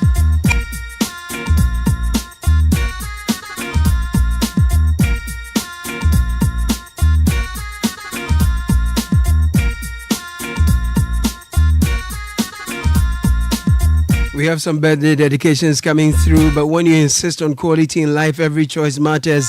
That's why Bell Pack Paper Tissue is the perfect companion for those who demand the best. Bell Pack Paper Tissue offers the softness and strength you need for every occasion, from toilet rolls to kitchen towels, pocket and facial tissues. Bell Pack has you covered. Bell Pack tissues last longer and saves you money. For bulk distribution, call us on 055 1144 Bell Pack, just wipe it, is another quality product from Bell Aqua. Okay. Good morning, Caleb and team. I want to wish my mom, Constance Abra Jodo, a very happy birthday. May she live to enjoy all she labored for. Amen. Happy 73rd, Mom. It's coming from Edna Yaira Sapati. Edna Yaira Sapati to her mom, Constance Abra Jodo. Okay. Happy 19th birthday to our beloved Mame Esi and Chiwa Nyaku. May the Almighty bless, fortify, and grant you your heart's desires. May you move from grace to grace and grow into a wise and affluent woman. I love it. With all our love from mom, dad, and siblings, we love you so much. This is coming from Nyako, your dad. I love the message. I love it when dads do this. Hi, good morning. I want to wish my mom, Miss Na Dede Atiogbe, a happy birthday. Long life, good health, and prosperity. This is coming from Na Ajele, her daughter. Thank you, Na Ajele, for celebrating mom. And good morning. Please wish the following great personalities happy birthday for me. Elders SP Agoso, Elder SP Agoso, and Bernard Busumpra, all of the Church of Pentecost at Shaiman. And this is coming from Paul Asiwoma Ajavia. Paul Asiwoma Ajavia. Happy birthday to our bundle of joy, Dela Lomna Adai Togbo of Dolly Memorial Creche and Nursery School. Today marks your 3rd birthday. Oh, and we wish you the very best of the years ahead. This is coming from Mommy, Daddy, Deladem, and we all love you so very much. The best of the day to you. Today is my daughter's 1st birthday. Wow. Her name is Mami Ifua Obenewa Treneboa Kodia. Okay. Mami Ifua Obenewa Treneboa Kodia.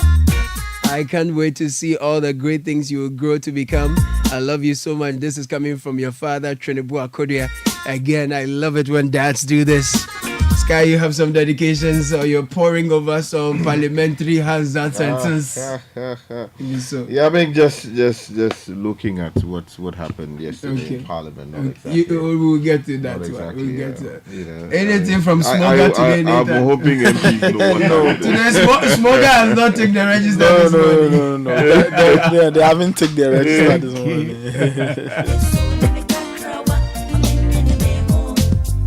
Jensu anatisamba kotobowa ababomusem nemu tawantawa mobrowa tuhufo mini pechi koyapewa nkani kachi besie odamfo umawini gramophone wakoto apawa show so ne wokese nyino bose asrewa enchedo biya sonso hose okrawa machi ade fe ni na ni mani power obi wini full chicken no bisu chinipe gawe gawa unya bianka yefise nipanyawa badibia wonemwe every minute every hour. Mobrowa, or Brandy Many, my Epita Sawa, Matadi to United Mystic to the Simo Abawa, Pango Bibisia, Yapajapadi, Awawa, Nimo Mitsu Notre Dame, Yadam Javi Shaba, or Koto, Mobrowa, or Branatimi, one make you say, Allo Koto, me power, Minikoto, Yabume Palo, Munsimikoto, Midi Miti Budget, me money Yamekada, and change to one of it, and the Papa by year, Nakos.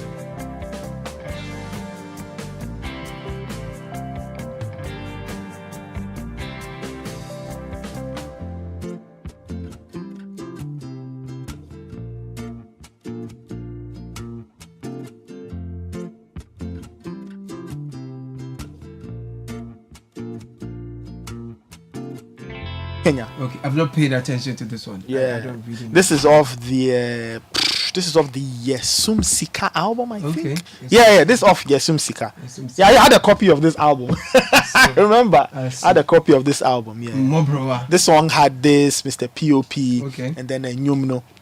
I know Mr. P.O.P. So it was track one. It's track one on the album. Yeah. Okay. So that's not Kenya. Anyway, so there's been a worrying situation this week that has left many parents concerned and stakeholders in the education sector concerned as well. It's the issue of the stabbing to death of an 18-year-old final year student of O'Reilly Senior High School. His name Edward Bokete Saki. Now, O'Reilly is my alma mater, as many of you will know. Next year, the school will be 100 years old. Ooh. But the school moved to its new location at Okwegono from Adabraka, just behind the Holy Spirit Cathedral, where I graduated in 2012. So it's been 12 years since the school moved to Okwegono. Now, there's been a lot of teething issues that the school has. If you get to the campus today, what you will see is a school that is decaying. A school that the morale of teachers is low. A school that discipline is low. And that's because it has it has a complex mix of issues. There are infrastructural challenges. That is one. People have encroached on the school's compound. The land of the school has been encroached upon. So at any point in time, people who are not students are walking through the campus, and as a teacher, you cannot go and ask them where they are going because there's a property on that campus and people are just going there. People are carrying cement and blocks and going to the place, and they are doing things, and you cannot say much.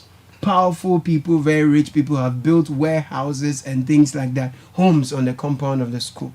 The background here really is that when the school had to relocate from Adabaka to Okwegono, where it is now, it won a court case, and there were some classroom blocks there that was used for a basic school. Okay. So after winning that court case, that basic school was left for the school, and that's predominantly what the school uses to run its courses and programs.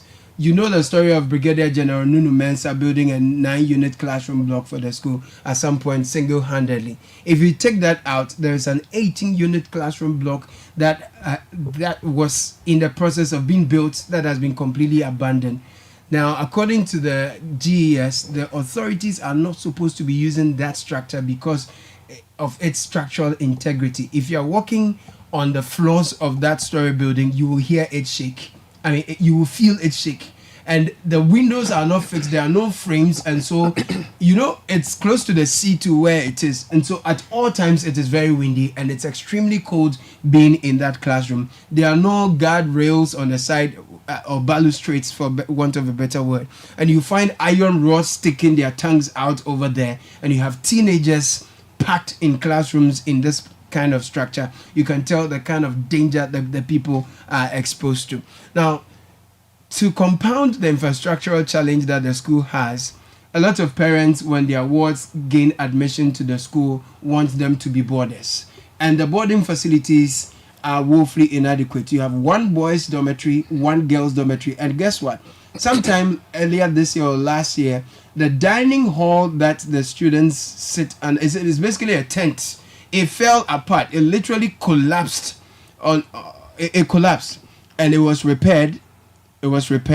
But it is fixed in the girls' dormitory. So at every point, the boys leave their dormitory to go to the girls' dormitory to go and have dinner. And you can imagine what all that poses to the students.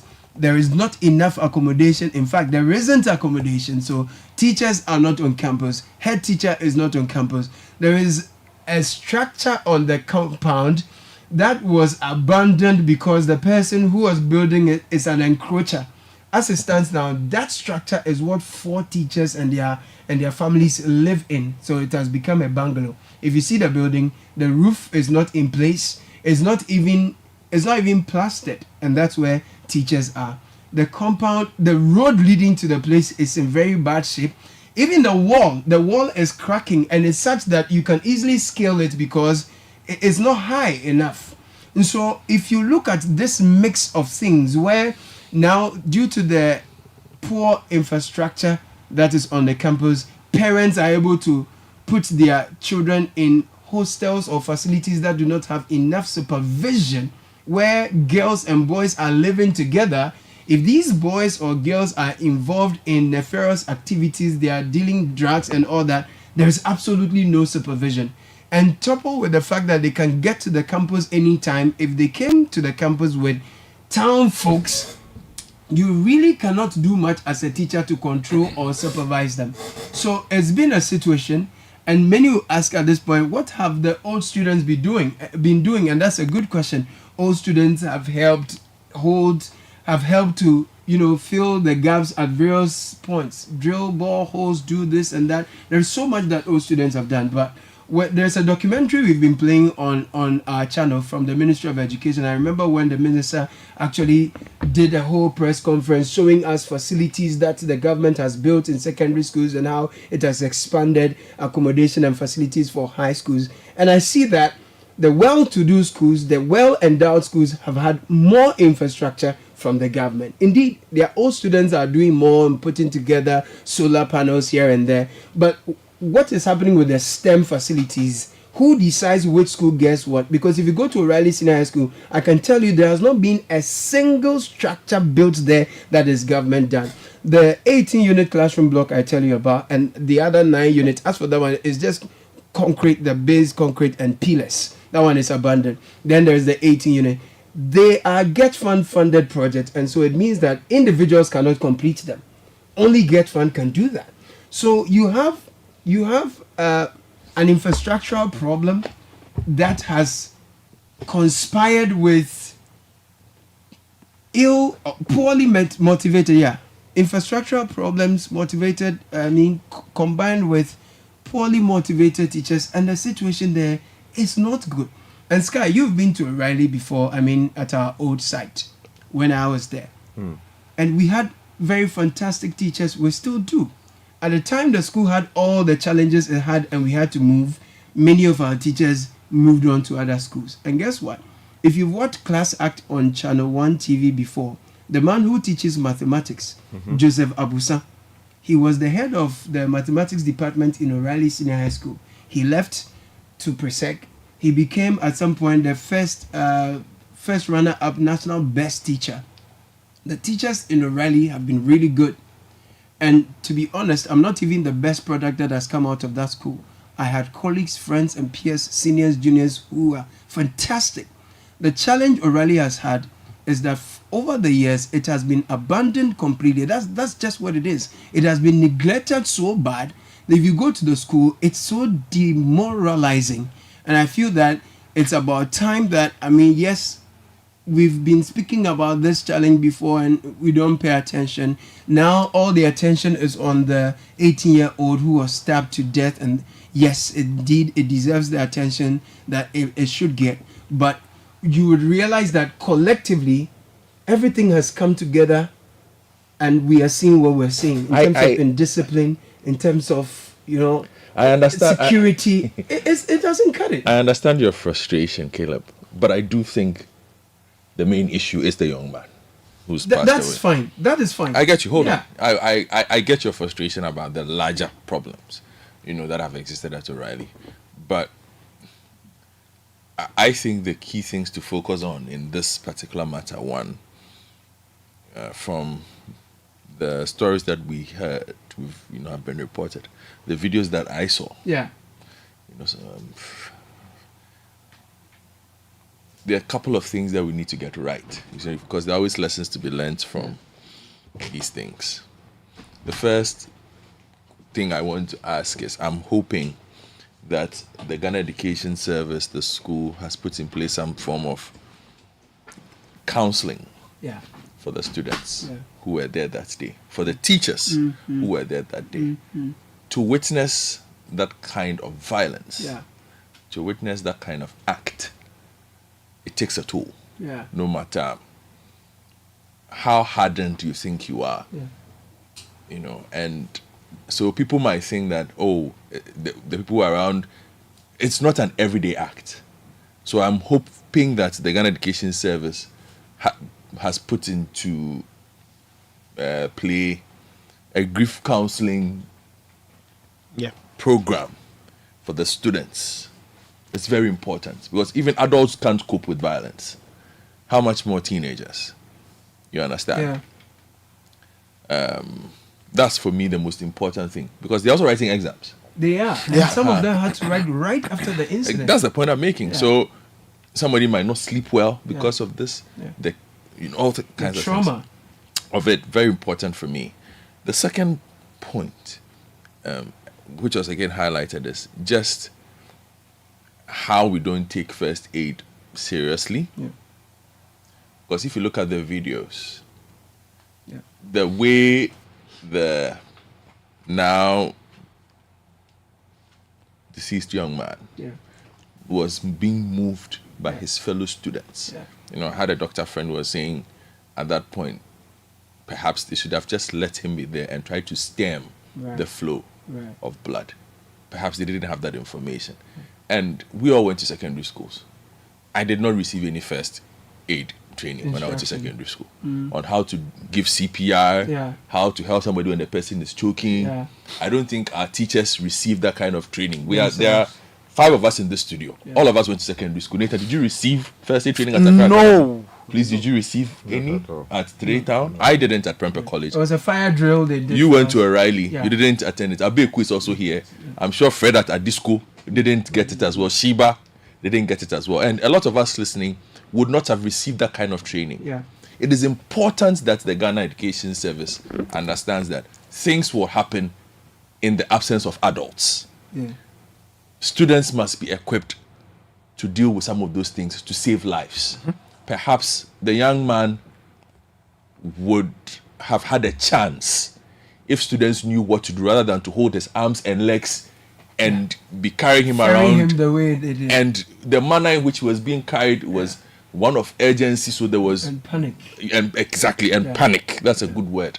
So it could have led to all kinds of things. We can only assume, but I'm simply saying that it's something that needs to be taken seriously, because if that know-how had been there, okay,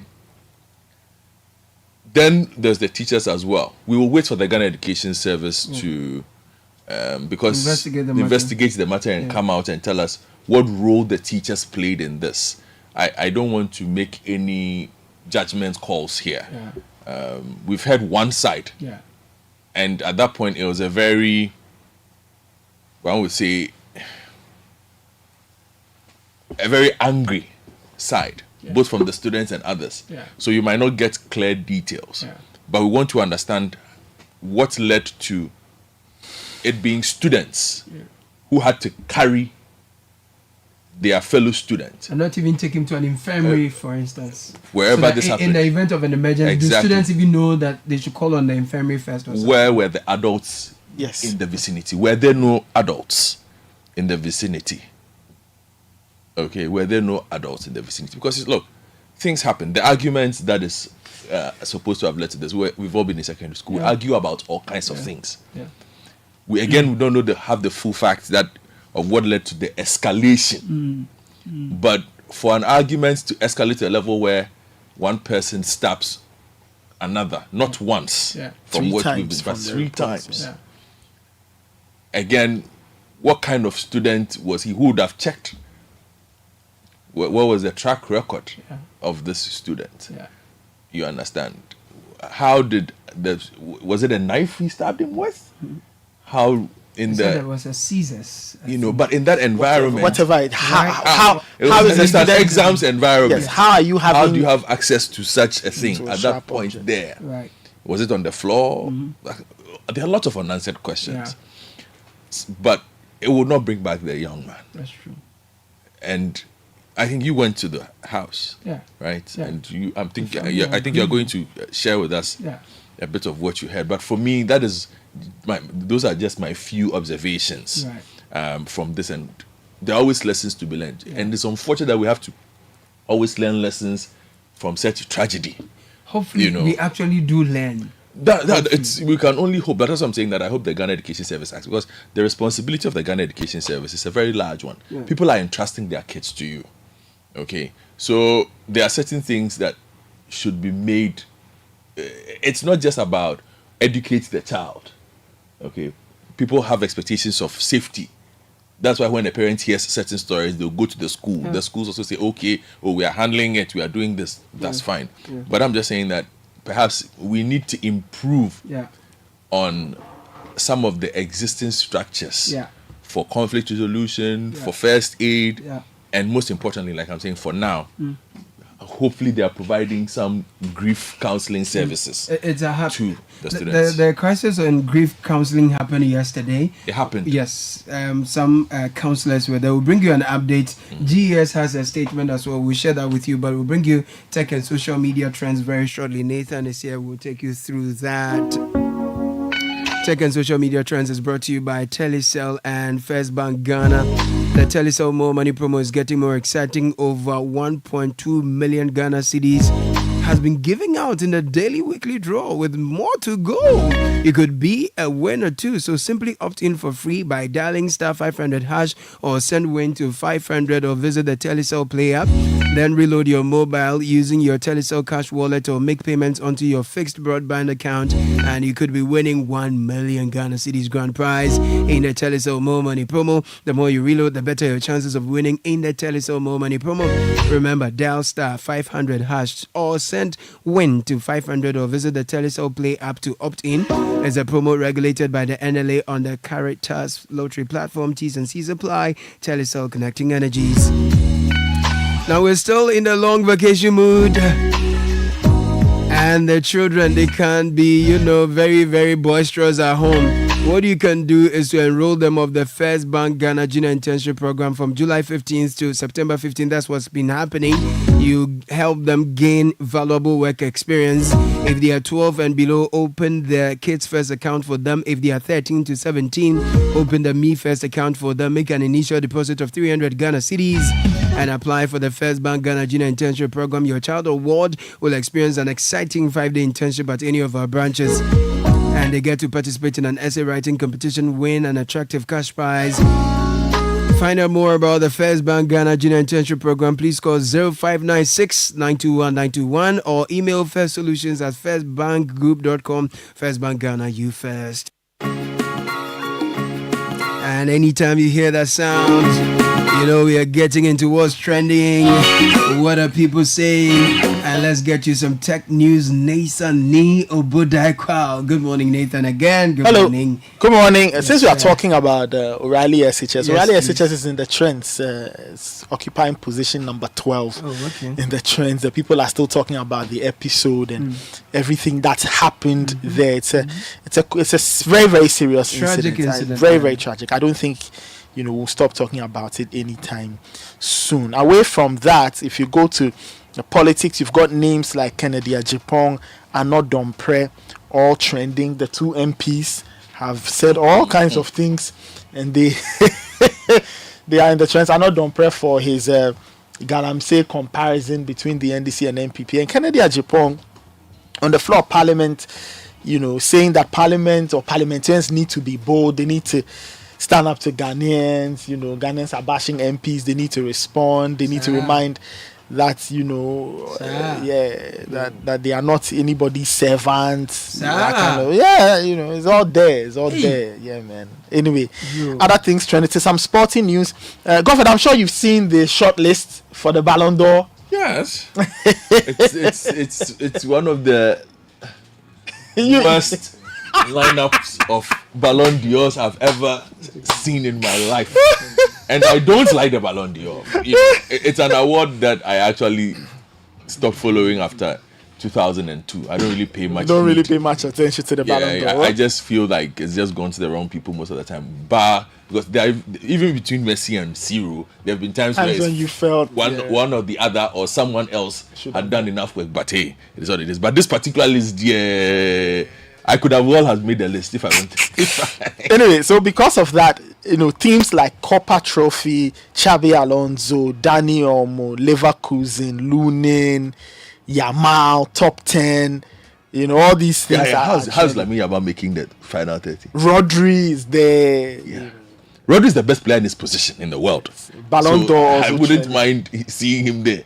But some of the names there, mention the names. Give me some of the names. Oh, what are all kinds of names? You mentioned the names. The names, okay. So Bellingham, Dani Carvajal, Vinny Jr., Phil Foden, Erling Haaland. I think it comes down to a straight fight between Bellingham and Vinny. Okay, you think that's what it will come down to? The end, yeah. It'll come down to a straight fight. Bukayo Saka is in there. Hakan Çalhanoğlu. What is Hakan Çalhanoğlu doing there? Willy Saliba, Kylian Mbappe. It's okay. I think it's a straight fight between Bellingham and Vinny. Okay, we'll see. We'll see who. Rodri rounds up the top 3.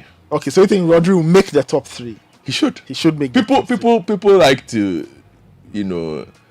poo-poo his achievement. But Rodri is a challenge. He's an incredible footballer. He is very, very super. Anyway, to other things, Galamsey also trending there as well. Daddy Lumba in the trends.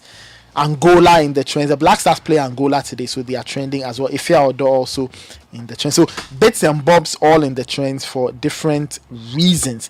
Now let's do some tech news. Now I'm going to give you a list of 5 things in your home that could potentially be spying on you without your knowledge. Now, one, smart TVs. Now, smart TVs these days, of course, really smart. They can do all kinds of things. You can browse on them and all of that. But some of them have, or many of them have voice recognition features, which means they can hear and record your conversations. Some have cameras that can capture video and all of those things. Smart speakers and virtual assistants can also be spying on you. Baby monitors, people use that to check on their babies, but they can be, accessed Baby remotely. monitors. And you can connect them to the internet, and if they are not secured with strong passwords, You could be spying. strangers could potentially be spying on your baby and even listen to conversations.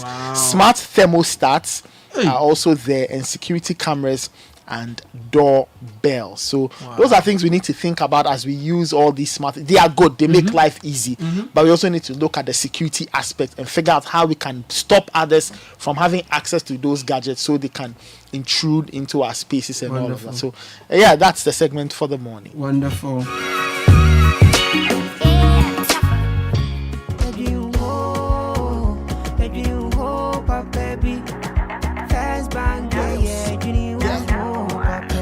You're looking for a bank to rely on. Let me give you a shot.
from a holistic point of view. We'll bring you some updates. GES Director General was there yesterday. Counselors were in the school to offer some grief counseling to the students. More updates on that for you. In the meantime, the new order of retirement is here. Now you can retire on your own terms with a guaranteed monthly income for the rest of your life. Simply invest a lump sum into the Old Mutual Retirement Salary Plan today and start receiving monthly income to enjoy perfect retirement. You get to enjoy a salary increase 16% in 2023-2024. So call Old Mutual on 050-453-4333 or visit www.oldmutual.com.gh or simply dial *789*01# to request a call. Obrapa Ahontonkwa. Old Mutual, do great things every day. Did you brush your teeth last night? I know certainly you brush your teeth in the morning, but it's important to brush your teeth in the evening before you go to bed, and do so with Pepsodent Cavity Fighter because it gives your teeth the protection they need and leaves them 10 times stronger. It is fortified with all the essentials that will protect your teeth really. We've been educating Ghanaians on how to brush their teeth day and night for the last 25 years. Pepsodent is recommended by the Ghana Dental Association. Grab Pepsodent at any shop near you. Call our customer care center to 0800 2013. Always brush your teeth in the morning and before you sleep at night. Pepsodent, every smile matters. Now, Ghana, are you ready for up to 30% discount? Yay! I love the sound of discount. From the 26th of August to the 21st of September, Samsung is going all out in the Samsung Blue Tag sale. Everything with a Blue Tag gets a reduced price tag. From the Samsung Galaxy S24 Ultra all the way to the A05, nothing is off limits. Visit any Samsung shop nationwide. Terms and conditions apply. Now, if you're unsatisfied with public service delivery and you want to get that across to the authorities, do that via the Citizens Eye mobile app. The Citizens Eye mobile app is a collaboration, is a product of a collaboration between the Auditor General and the Ghana Audit Service. Now, via the app, you can report suspected cases of poor service delivery, mismanagement of public resources, and abuse of government property, fraud, and others. Download the app from the App Store or the Play Store. You can even access the app on your browser, audit.gov.gh. Citizens Eye, speak up. Your silence may hurt us all. Now, where are you going? Are you going shopping? Are you buying fuel? Are you enjoying your favorite meal at a restaurant or getting essentials for your home? Whatever it is you're doing, use the SG Visa card because it's the best option to make payments for goods and services online or anywhere with a POS. To find out more, call 030-214-314. SG Ghana. The future is you. Nice. Now, if you're thinking of a great retirement home, then Lakeside Estate's exclusive retirement home is tailored to help you find the perfect sanctuary to enjoy your golden years to the fullest. They have 2, 3, and 4 bedroom homes developed in a serene environment. They are giving you a sports complex, pharmacy, shopping mall, children's play area, clubhouse, and the biggest water park in Accra. Remember that Lakeside is the CIMG Real Estate Company of the Year, and they want you, or they want to go with you as you secure your retirement lifetime home of comfort. Call them on 050-141-8622 or visit their website lakesideestate.com. Lakeside Estate, quality homes for all. Lakeside Hills, live your best life. Nice. And if you are ready to make every moment count, from the simple pleasures of treating yourself to unforgettable weekend getaways or a special surprise for someone you love, Stanbic cards are the tools you need. This is it. Talk to Stanbic on 030-2815-789 or get to them on social at Stanbic Bank GH or visit stanbicbank.com.gh to find out more. Listen, did you know that your energy-giving, great-tasting Lucozade has a new look? Whether you're out and about, in the office, in school, or even in trotro, you need to restore your energy. Look out for the now sleeker, slimmer Lucozade Original 330 ml can with the same energy that you've known for years. Now you can go about your day with even more swag as you drink Lucozade from your new sleek can. Lucozade, restore your energy. This advert is FDA approved. I'm going to bring you some of your comments very, very quickly. But if you're thinking of speccing that old car or you want a home makeover, you want a relaxing beach getaway, use your APSA card 10 times or more in a month and you could be a lucky winner in the APSA Change Your Story promo. and extra entries by using your digital channels 5 times or more. From now until the end of October, 5 lucky winners will take away 40,000 Ghana cedis each and every month to change their stories. For more information, visit an APSA branch today. This promo is regulated by the National Lottery Authority, NLA, on the Caritas Lottery platform. The story matters, APSA. So let's get into some of your messages. Nathan, if you see this one, it says, I live around the school and there is zero discipline there. This is the second time a student has been killed there. The only difference is that the first guy wasn't a student. Okay, more messages. This one says, I believe the young man would have survived if the friends who carried him to the health facility had basic first aid knowledge. I wish first aid would be made a requirement for every school-going child. I bet a lot of lives would be saved in this country. Koku from Oyibi saying that. This one says, you are describing a state institution which is clearly not fit for purpose and ought to be closed down immediately. What a sad and deplorable state. Eddie Quaynor. Well, I know, Mr. Eddie, good morning to you. Something can be done to salvage the situation, and really that's all we are asking for, because really it's not fit for purpose. That one is true. But it doesn't have to be closed down. It can be improved. Nathan, there is another one. All right. This one says, Godfred has made my day by mentioning first aid. In fact, he said the nail on the head. The lack of first aid knowledge in our schools and colleges and communities is causing a lot of harm. Like he said, the young man might have lost his life from the way he was carried. It is time first aid was included in the school curriculum. Nee from Bachona sent that particular one. I think the refreshing thing, though, is that the Lejukuku MCE Mordecai Akwashi visited the school yesterday, as did the Director General for the Ghana Education Service. Now, for Mr. Mordecai Akwashi, he did acknowledge the security challenges that the school has and promised that something will be done immediately to at least contain the situation while a more sustainable approach is being looked at. So let's take a quick report where you'd also hear counselors taking their students through some grief or crisis counseling. Listen. Can we take in a deep breath for the sake of those who said they are worried? Even some of all your teachers are worried. Visibly traumatized students were given crisis counseling following the stabbing to death of one of the students of O'Reilly Senior High School. And so she has to rush here to come and give support. The police continue to maintain a presence on the campus in order to avert any clashes. The old students have not been very happy about the infrastructural deficit of the school. They've been calling on the authorities to do something in order to secure the boundaries of the school. There's nothing in the school, no accommodation for the teachers, no accommodation for the headmistress or the headmaster. Basically, the school has been left behind in the dark. Would you say that the poor state of the infrastructure here is affecting morale and discipline and security? Definitely. One, there's no security.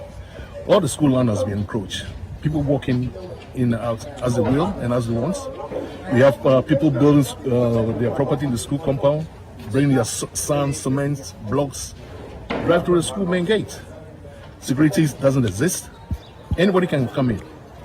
So you will definitely have security issues. And this will also affect morale. If I'm a teacher here, who do I control? Do I control the people coming into the school? Do I control the kids? Who do I control? I don't have anyone to control. I can't point to anyone.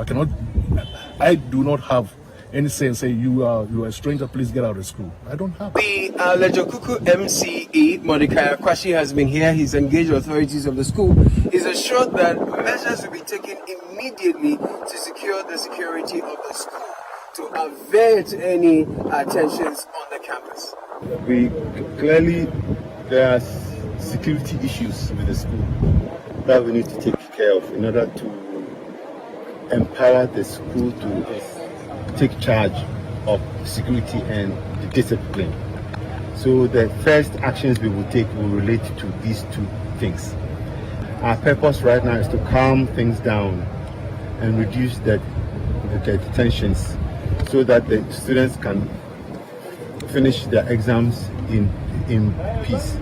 We also will reassure the family that the investigations are ongoing and that the truth will be established in relation to all what they have heard.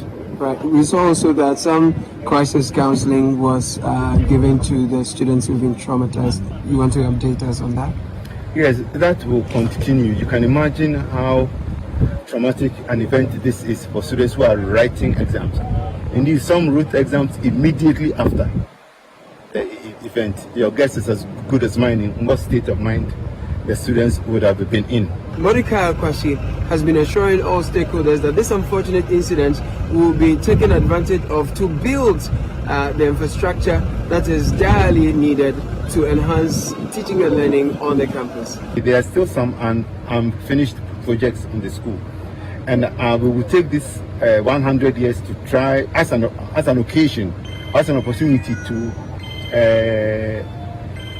plead with the central government, specifically the GET fund, to complete the projects that are abundant. Immediately what the assembly will do, as I said, is to secure the place and everything, and then we'll also try and see we can raise sponsors, private sponsors, to help us to do some of that. But basically we will be engaging the GET fund on the 3 outstanding projects that we all know, so that we will bring it to some conclusion. And by that, we hope that this sad and unfortunate incident will at least yield something good or something positive for the school. The Municipal Chief Executive for Lejo Kuku, Monica Akwashi, has paid a courtesy call on the family of the late Edward Bokete Saki, who was stabbed. He is commiserated with the family and assured them of government support.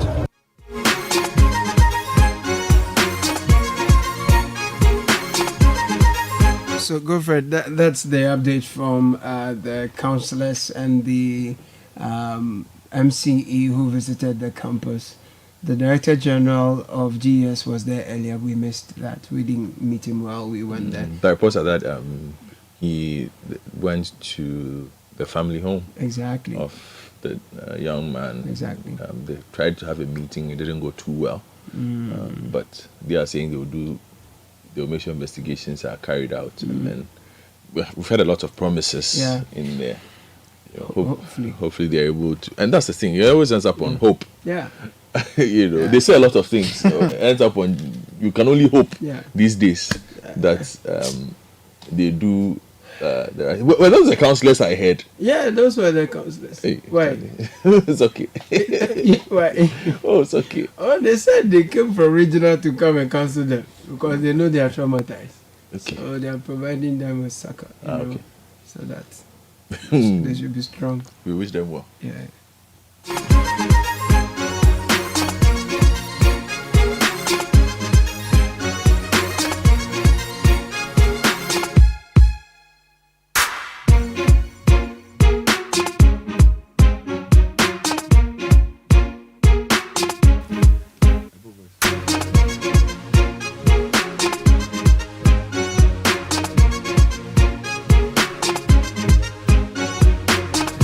It's 28 after 8, and Parliament has been sitting. A number of things have been happening. They've been debating a number of stuff and a number of motions and approving some loans here and there. Well, the issue of Galamsey came up. We all heard what they said about the Galamsey yesterday. There was a statement that was made on the floor. Now we are told that when it comes to the sirens, the parliamentarians have been saying something as well. There were 2 major papers that reported on the issue, and I felt the stories were even contradicting. One said that so if you look at page number 4 of Daily Guide, MPs backtrack on sirens speed limit law. Let me just bring you that detail from Daily Guide as reported by NS Kofi. In a surprising turn of events, members of Parliament have rejected the exclusion of the Speaker of Parliament and the Chief Justice in the list of officials allowed to use sirens and motorcades in the revised Road Traffic Amendment Regulation. This comes after the initial legislative instrument LI that was seeking to amend portions of the Road Traffic Regulations 2012 to allow high-ranking officials, including the Speaker of Parliament and MPs, to use sirens and bypass speed limits with motorcades. Was withdrawn in Parliament due to widespread public outcry. Following the backlash, some MPs said that the regulation was ill-conceived and would have undermined the country's road safety efforts. However, during an emergency parliamentary sitting yesterday, some MPs beat a retreat, arguing that the Speaker and the Chief Justice should be reinstated in the list of officials entitled to use sirens and motorcades. National Democratic Congress MP for Tamale South, Haruna Idrisu, who led the charge, advocated for the reinstatement of the Speaker and the Chief Justice as well as legislators, citing security concerns and the need for dignitaries to move swiftly to emergency situations. Quote, if an MP is in his constituency at Kaswa and you want his vote here because you want him to exercise a mandate, that is not abuse of motorcade or police siren. So, Mr. Speaker, mine was to arrest the laying of this instrument if I had my way, he stated. He continued, because the Speaker and the Chief Justice of Ghana cannot be left out of this privilege or entitlement of having a police accompany them, what we need to guard against, which is what the public is saying, is that the ministers, you are not doing the roads properly. There is congestion on the roads and you want a free road to ride. That is what the public detests, Mr. Speaker. But, Mr. Speaker, when you talk of an ordinary day, talk also of an extraordinary day. Assuming there's a crisis in Ghana, the Speaker has to be looked for. And, Mr. Speaker, I hope I can share this experience with you. You recall when former President Mills died. I still recall when Ben Kumbo, Minister for Attorney General, then had to call on us on how we could locate Mrs. Theodora Georgina Wood to get herself ready for Vice President then to be sworn in at 4 or 5 p.m. We were looking for the Chief Justice at the time, he recalled. Other MPs, including Joseph Osewusu and Mohamed Mubarak Mutaka, supported Idrisu's stance, arguing that the House should protect its privileges and immunities. They suggested that the legislation be withdrawn and revised to include MPs in the list of those entitled to use police sirens and motorcades. NPP MP for Asin Central Kennedy Japan also urged his colleagues to be bold and assert their rights, emphasizing that Parliament is a critical institution that deserves respect and privileges. However, the First Deputy Speaker Joseph Osewusu urged his colleagues to allow the laying of the controversial document in Parliament, emphasizing that once it's laid, the House has the authority to make changes or annul it if necessary. He argued that if the document is not laid, Parliament's power to effect changes or annul it does not arise. Noting that once the document is laid and referred to a committee, MPs can then insist on changes or annulment if necessary. Mr. Osewusu stressed the importance of unity among MPs on critical matters, noting that if they have a 2/3 majority, they can annul the document if it is deemed necessary. Sky. Well, so this is what happened. Let me just say something quickly before I even forget. The position of the law, as I understand it, and that is good law, is that when a subsidiary piece of legislation comes before Parliament, Parliament has no authority whatsoever to amend it. It comes in its form. You either annul it or you approve it into law. And to annul it, you need 2/3 majority of MPs voting to say that, look, we don't like this, so it won't work. It doesn't become law. If you want to make changes to it, then the only thing you can do is to engage the sponsoring institution. So in this case, the Ministry of Transport. Talk to them about it before it is even laid on the floor, because our courts have determined that when it comes to subsidiary legislation, Parliament has no authority to add a comma or there or cross. No, the form in which it comes, you either reject it or you pass it. So I don't know. Maybe the reporting is the problem. If the Honourable Jose Usu said that, then he must have overlooked what the true position of the law is, respectfully. But back to the substantive matter. I honestly think that some of our MPs don't seem to know what time it is.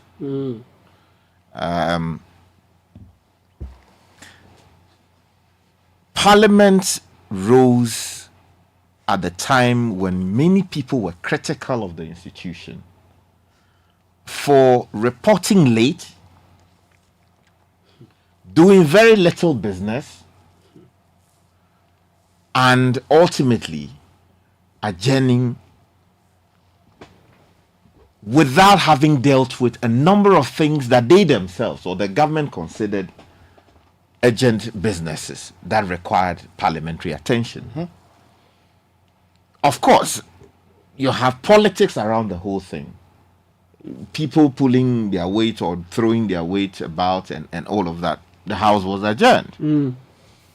Without the traditional majority leader giving his closing remarks, minority leader giving his closing remarks, the speaker reading his, because, look, for some reason, so much weight at play. Then the majority side sought the support of their members to accumulate 15% of, MP signature in order to support a recall. Now, that doesn't come cheap. If you look at the numbers, it is a lot of money. And mind you, as we speak, Parliament is undergoing repairs. The chamber, they are retrofitting, they are reconfiguring a number of things to make it modern enough, compliant with international standards. Exactly. So they have had to relocate to a temporary chamber, and that chamber needed to be reconstituted for the purpose. The chairs were brought in, tables, all of those things, retrofitted properly to serve the needs of Parliament. So it took a lot of money, right? And there were a number of businesses they were to transact. Not just the IDA thing that they passed for us to get international funding for the economy and all of that. Many of those things they have not been able to deal with. Right? So if you invoke a constitutional authority to bring MPs back, right? Ghanaians would have legitimately expected that you were coming to transact the businesses that got you back to the House and deal with other pressing matters, including Galamsey and how to deal with it. But what did we see? A truly pathetic performance on the matter of Galamsey and how to confront it. The Honorable Khujetu Ablakwa gave a fine opportunity for the House to be able to do something about this menace that endangers all the water sources that are on the surface of our country. Yet, our MPs, at least a number of them, decided to use the opportunity to tell us why they are not fit for purpose. A day later, the government brought back a piece of legislation or proposed legislation that created so many problems previously. The Speaker and the Chief Justice, some may argue that, because of the rank they have attained, maybe giving them, sirens, would not be so much a problem. However, as we speak, the Speaker and the Chief Justice, they have these facilities at their disposal. In fact, the current position of the law is that as and when you require it, as even a citizen, a common man, right? You put in the necessary application, the police will wait, determine the need for it, and grant the same if they believe that it is something that you need. There have been people who have been rushed through traffic because for some reason maybe they are dying or they need to attend to an emergency, blah blah. The police weigh the consequences of the request you have made, and once it falls within the what do you call it? I don't want to use the word exception. The broad framework allowed for use by people not categorically stated in the law, they would allow it. So the president uses the vice president, you have the speaker, the chief justice, and in some cases ministers. And MPs in some cases when they need it, you call on them and it is provided. So I don't know why, and I respect the Honorable Haruna Idrisu so much, and I get the point he makes about the speaker being high-ranking, the chief justice, and so they should be granted. But the attempt to use that as a shield and now smuggle MPs in, it's completely unacceptable and it's objectionable. Because if MPs were reading the temperature of this country, they were alive to the difficulties of the Ghanaian today. The matters that actually matter. The pun is intended. Right? The matters that matter. Exactly. They will not use the time that the Ghanaian people and the resources that the Ghanaian people have invested in them to bring them back. To be talking about completely or utterly unnecessary things like MPs having sirens in their video. Of course, you can confine it to the speaker and the chief justice because of where they are and argue that, look, it must be reflected in the law. That argument you can make. And there will be people who disagree, but if you sound persuasive enough, those with hardline positions will most likely soften their stance when it comes to the chief justice and the speaker. Yeah. But you cannot, as a reasonable person, expect to extend the same to cover 275 members of parliament. Now, sometimes, look, I speak here often. I would speak for parliament when the need arises that, as for this one, I think we should grant them. But on this particular matter, I find it utterly objectionable that people will sit and think that we elected you, we have traffic problems in Accra, you don't want to take policy decisions, legislative decisions that deal with it. You want to create an opportunity for yourself to put yourself over and above the rest of us. It is not, it is a no. And the reason I'm making the point is that, look, let us not make normal what is an exception. People using these things is to deal with an exception. When the Honorable Haruna Idrisu was speaking, our presidents don't die every day. It was a one-off development, which we all regret.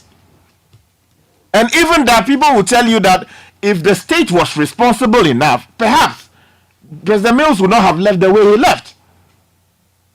Right? So it was a one-off development. MPs don't get emergency situations every day. If you are responsible, a member of parliament, the expectation is that you wake up early in the morning, do what you need to do, get to parliament, receive briefing from your subordinates. They will tell you that this is happening in your constituency, this person called, this is the state of security situation in the country. If you are entitled to those reports, and then you prepare yourself, go 10 a.m., go and sit in the chamber. What at all is the emergency situation all 275 MPs will be attending to every day as to entitle them to a provision in the law that says that they can use it? Exceptions. As and when the need arises, you use it.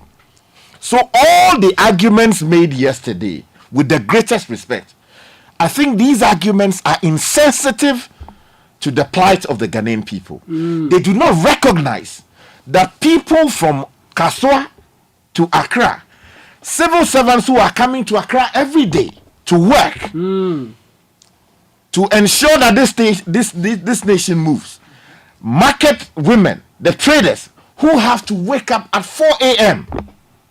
to come to Accra, endure the horrifying traffic situation on that stretch. From the, what do you call it? The Community 25. Oh, bro. People burn fuel in traffic needlessly because our MPs have failed to address the bottlenecks that allow those things to go on. Kids wake up at 3 a.m. in some cases. They have schools in Accra. They have to follow their parents, sit in the same vehicle with them. Some they are changing them, they are dressing them up in the vehicle. Giving them breakfast in the vehicle. They are doing their homework in the vehicle. Oh my God. Because perhaps the schools in their locality are not fit for purpose. Yeah. You understand? These are things that MPs should engage themselves with and say, look, let us work to address these problems. You have not addressed them. You want to sit in comfort. You want to ride through the traffic without any congestion whatsoever, and you believe that you are entitled to it. For God's sake, you are serving there at our pleasure, when we are entitled to remove you as and when we so choose. So the idea that people are not belittling Parliament. Your conduct must show that you actually care for the people, you are serving their interests, and that it is not a waste of money maintaining you. No, Kennedy Japan said that they should be bold and assert their rights, because Parliament is a critical institution that deserves respect. There is no right conferred by the Constitution that says that a member of Parliament is entitled to siren. No, there's nothing like that. There's nothing like that. If you go, I said here before, you get to the UK, you sit on the tram, or what do you call it, the underground train. You see members of Parliament on the train. They are not riding through the streets of London with sirens following them or ahead of them. No. And these are people who are doing their very best for their country. Can our MPs, majority of them, say that they are doing the very best for this country? The reason we are in the economic mess that we are in is because they have become too pliant. Anything the government brings, But they voted for you to go and sit in Parliament just to say here. No. Your job is to get a toothpick, look through the documents, determine where you believe that they are in the interest of your people, determine where they are not in the interest of your people, and canvass that position, hoping that you get the support of the majority of your people in order to reject it or accept it. Or when necessary, go back to your constituents, ask them questions as to what should be your position on this particular matter. All the debts that we have accrued as a nation, without parliamentary approval, Ken Oforiatta and the rest of this government would not have dragged us to where we are. You had an almost evenly split parliament. Some people say it's a hung parliament. And the expectation would have been that you the MPs will be responsible enough to hold government's leg to the fire of accountability. But look at where we are as a nation. This parliament that ought to have been the hope of Ghanaians, that ought to have been the turning point for ensuring that our democracy actually delivers the goods that the people were promised, has actually failed them. People were given haircuts. Our MPs didn't object to it in the most vehement way possible.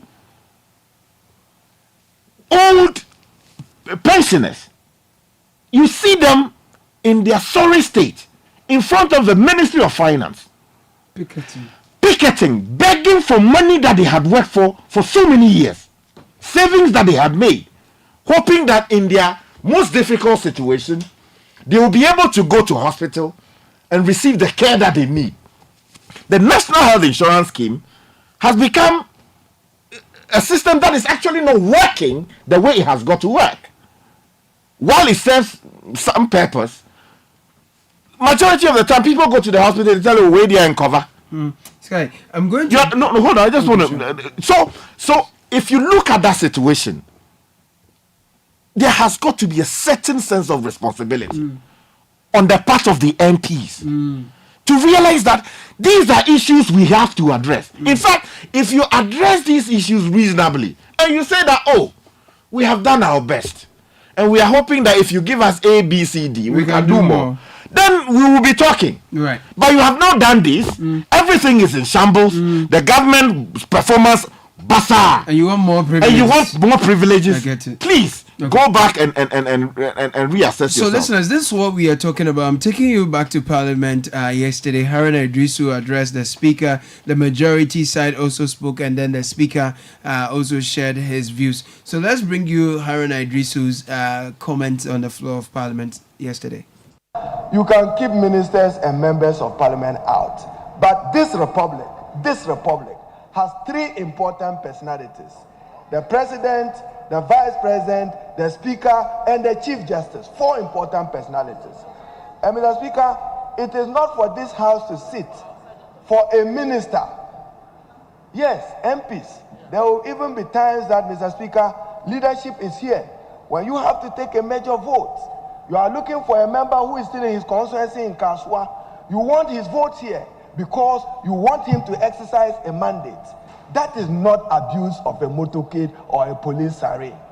So, Mr. Speaker, mine was to arrest the laying of this instrument if I had my way, because the Speaker, the Lady Chief Justice, the Chief Justice of Ghana, cannot be left out of this privilege or entitlement of having a police accompany them. What we need to guard against, which is what the public is saying, that the ministers, you are not doing the roads properly, there is congestion on the roads, and you want a free road to ride. That is what the public detests. The government brings the instrument as a result of what the public said, and we are again here saying that, oh no, we have to have a second look at it. People were running away. People were running away. Mr. Speaker, please, yes, I have to veer off, because things are getting out of hand, and we should know this. As a political class, they are really getting out of hand. Our excessive partisanship is affecting our country. We should know and say it right and here. Mr. Speaker, I think the minister has heard us. He can take it back, and we must apologize to Dr. Dominic Ayeni for not supporting him. He was the chair of the subsidiary legislation. We allowed him to take all the bashing as if he was the sole person who encouraged the amendment. Meanwhile, it was a collective desire of the House for those amendments to be done. Honorable Minister, it's my humble prayer to you that in view of the issues that have come up, we have a second look at this regulation to include MPs, an essential public of... I'm late, Mr. Speaker, that we need MPs and key appointees whose work will require the use of certain privileges to be included. I agree with members that we press the self-destruct button, this House, and because of the weakness of this House, the democracy in Ghana is very weak. Today, when you are talking about mature democracy, spineless parliament, spineless leadership matters. You must be prepared to take responsibility and defend your positions. If the people knew like you, they wouldn't have elected you to lead them. Then you allow yourselves to be reduced to nothingness because you are afraid of responsibilities. I am not. Members, the public, and other persons are not denied the facility of a motorcade. It's available to be used. If it becomes necessary, you ask for it. But what they are talking about is to allow members to have in their vehicles those facilities for them to use so motu. And sometimes in your constituencies, you are going to your girlfriend's house and you are using motorcade.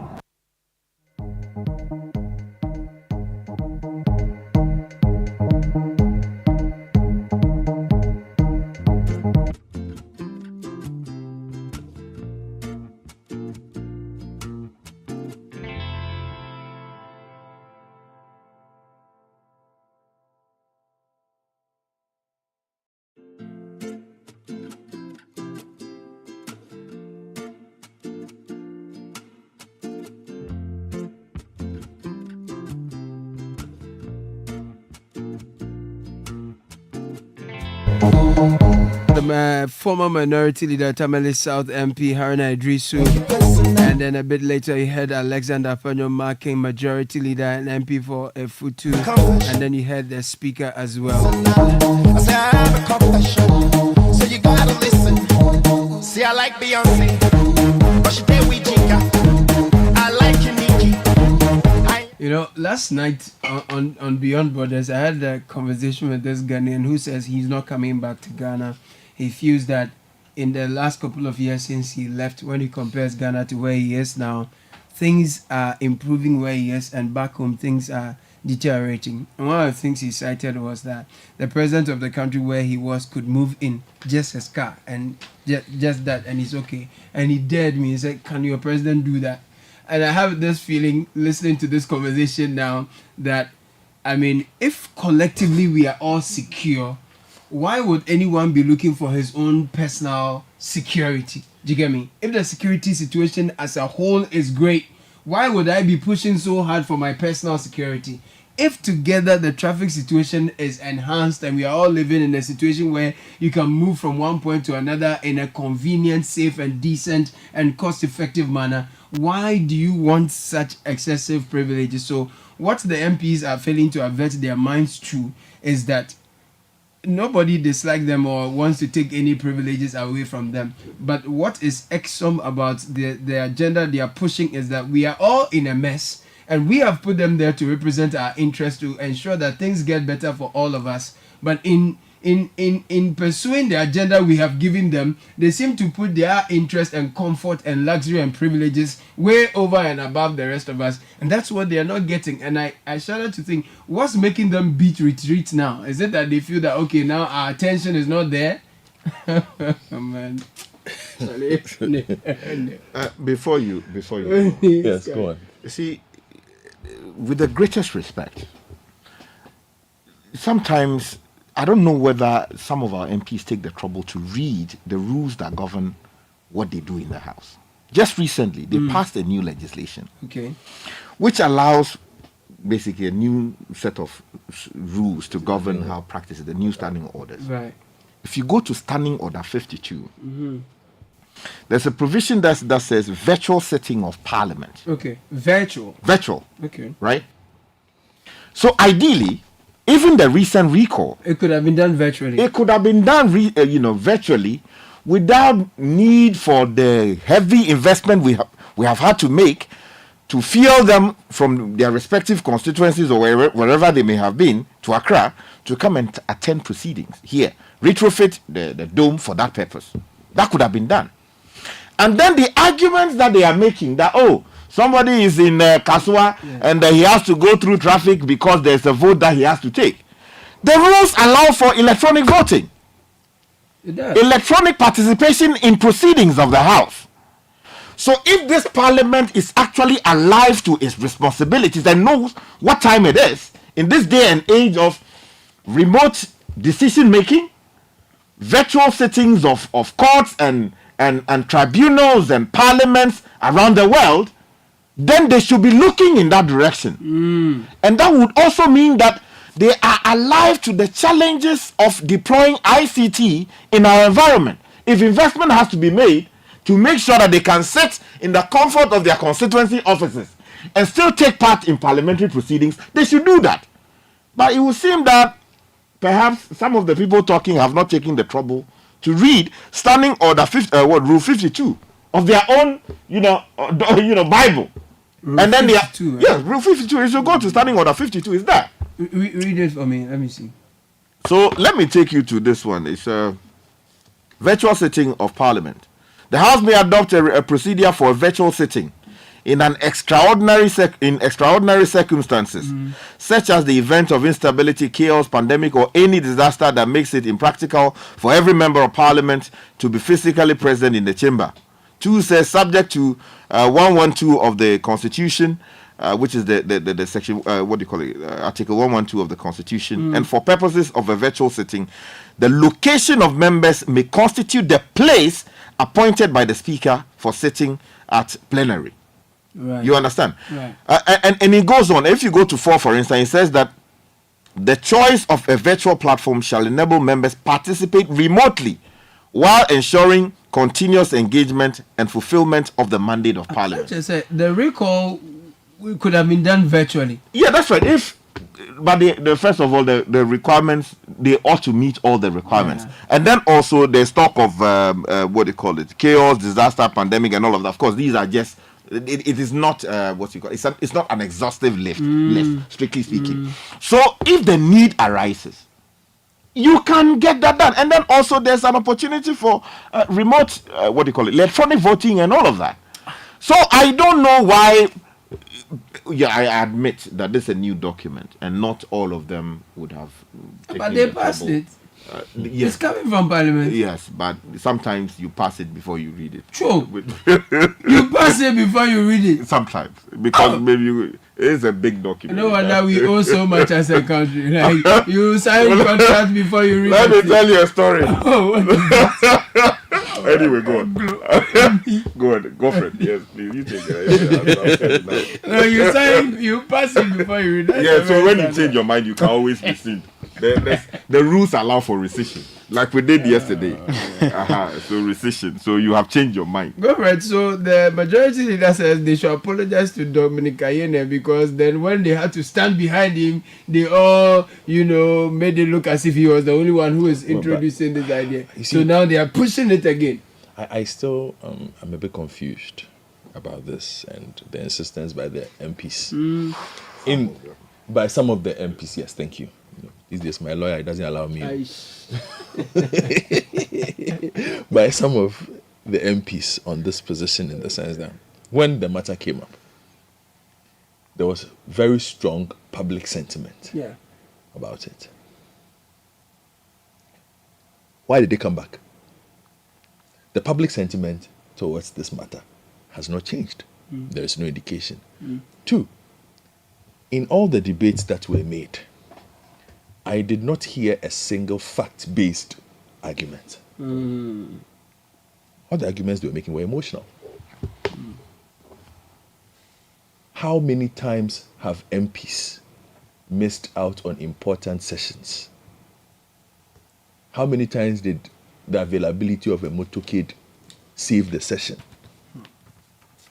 How many MPs from where have been late? And I made this point the day it came up, that based even when we are dealing with fact, the fact is that the MPs don't have a problem with getting to Parliament. It's not, they like being absent. There's a difference. So it's absenteeism, not tardiness. Yes. And that is because we've had the speaker, whom we heard, complain several times. It is fact. There are hazards recorded. And their voices. We've had a lot of civil society organizations have cause to write, to complain about Odikro and all. And even publish notorious MPs who don't show up on the floor for whatever reason. Some will tell you, then we are ministers. Some will tell you that I have to be in my constituency. My constituency is far. Everybody comes up with a reason. So I was expecting that if indeed they are coming back with this, you would come back to the public with a whole new case, at least to tell us that, okay, the first time when we made this argument, you didn't listen to us. We didn't come prepared. We are back. Now we are telling you that because of A, B, C, D. Not the kind of arguments I heard Canada Japan make. About, what did he say? No, I want to quote him. They are not servants. We are treating them like servants, although they are servants. I will find Kennedy Japan's comments. Keep their chain. Basically showed up with the agenda of Enebeki Kayadi. And they should understand the sentiments have not changed. This thing will not wash. the roads ministry or the transport ministry will not bring this back. They should not try to bring this back. What exactly are they asking for? Motorcade or strobe lights? They are asking for the strobe lights on their personalized vehicles.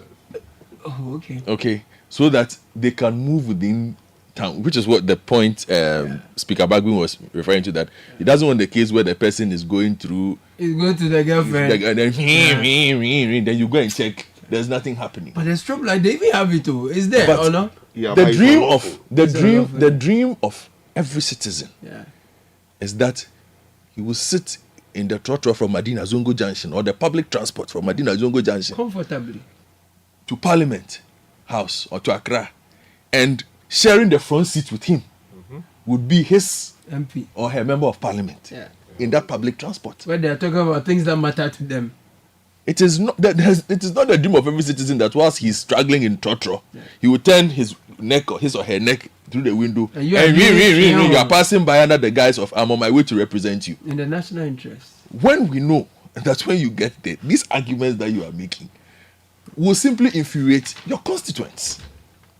It will simply infuriate your constituents.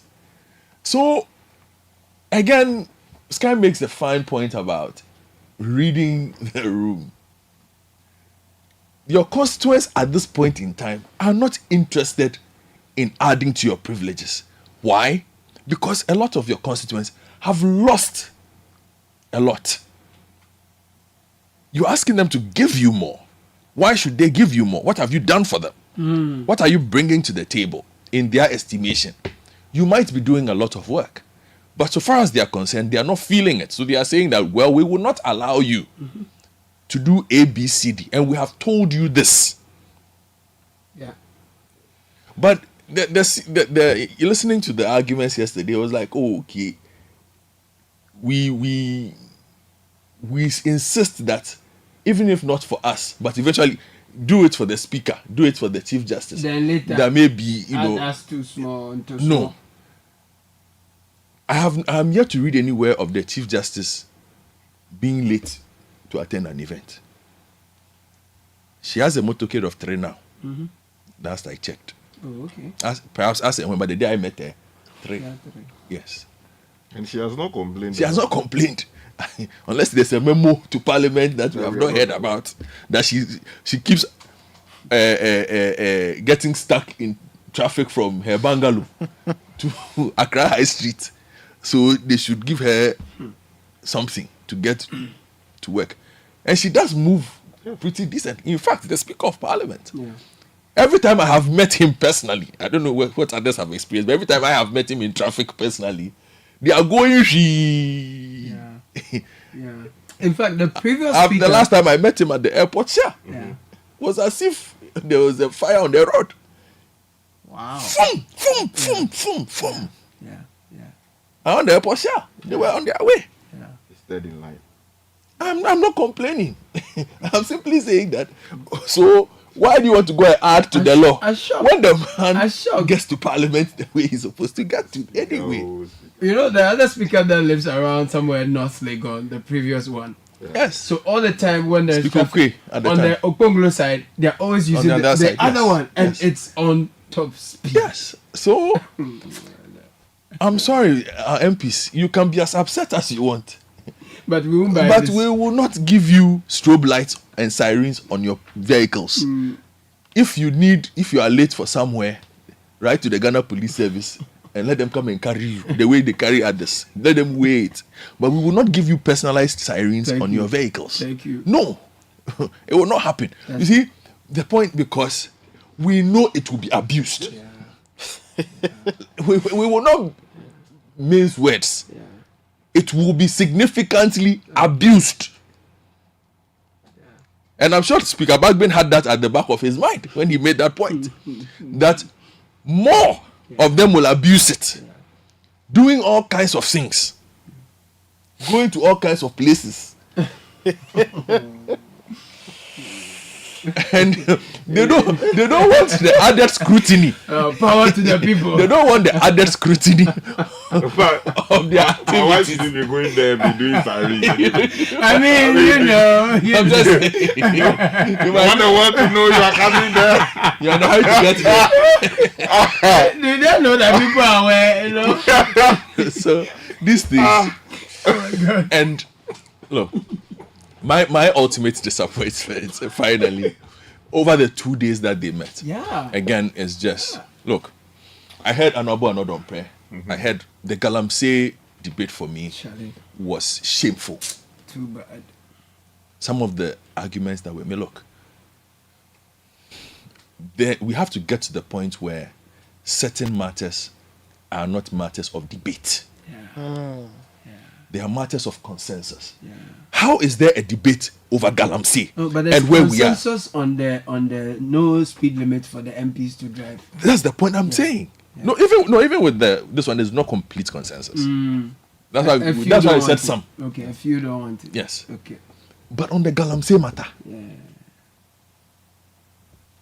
you polluted more than us, and so you child's play. At this time, the MPs need to read the room a lot better. And what they must also understand is, look, they spoke about the growth of democracy in discussing this LI. Now, the same growth of democracy means that citizens understand what the MPs are supposed to do. True. Very clearly. True. They know what MPs are supposed to do, what they're not supposed to do, what they're capable of, what they're not capable of. And that is why they know when to resist you and when not to. So when in this our democracy, as polarized as it is, you find citizens coming together to say, on this particular matter, this is not what we expect from you. Don't come back with this posture. And don't come and say some of the things that you said on that floor. It's just disrespectful. You see, especially because I don't know of any MP who was begged by his constituents to be MP. Yesterday on TV, one of the parliamentary candidates knelt down begging the people to vote for him. This person in 4 years will be on the floor saying all kinds of things. But there are times delegations are sent to people. No, those delegations are sent by political parties, which is Sky. You have received. Hold on. You have received those delegations. I have received those delegations in my house twice. When those delegations come, those delegations are party delegations. I'm yet to meet anybody who contested for an MPship under the guise of Charlie. The people overwhelmingly came and knelt down and begged. What do the delegations come to do? They come to beg you to contest. Yes, but that's how it starts. No, you stand. Rent people to issue statements. You stand for election. You stand for election on a platform of servitude. Of servitude. I don't know of any MP who campaigned on a different agenda that I will not go there to serve you. I'm coming to serve you. All of them say it. So why then do you go to the city parliament and say you cannot treat me like a servant? It was you campaigned on a platform of servitude. You wanted to serve us. You campaigned on a platform of representation. How do you then enter the house and tell me that you are better than I am simply because you are an MP? Lord of laws. Meanwhile, bar the MPship, we know some of you. We know you very, very, very, very well. From our classrooms, from our neighborhoods, from all kinds of places. We know you. So when you come back and make that reverse argument, then suddenly you've lost the sense of servitude and representation and start speaking as if the citizens outside of parliament don't really matter and that they don't have sense in their heads. So what they are saying doesn't matter.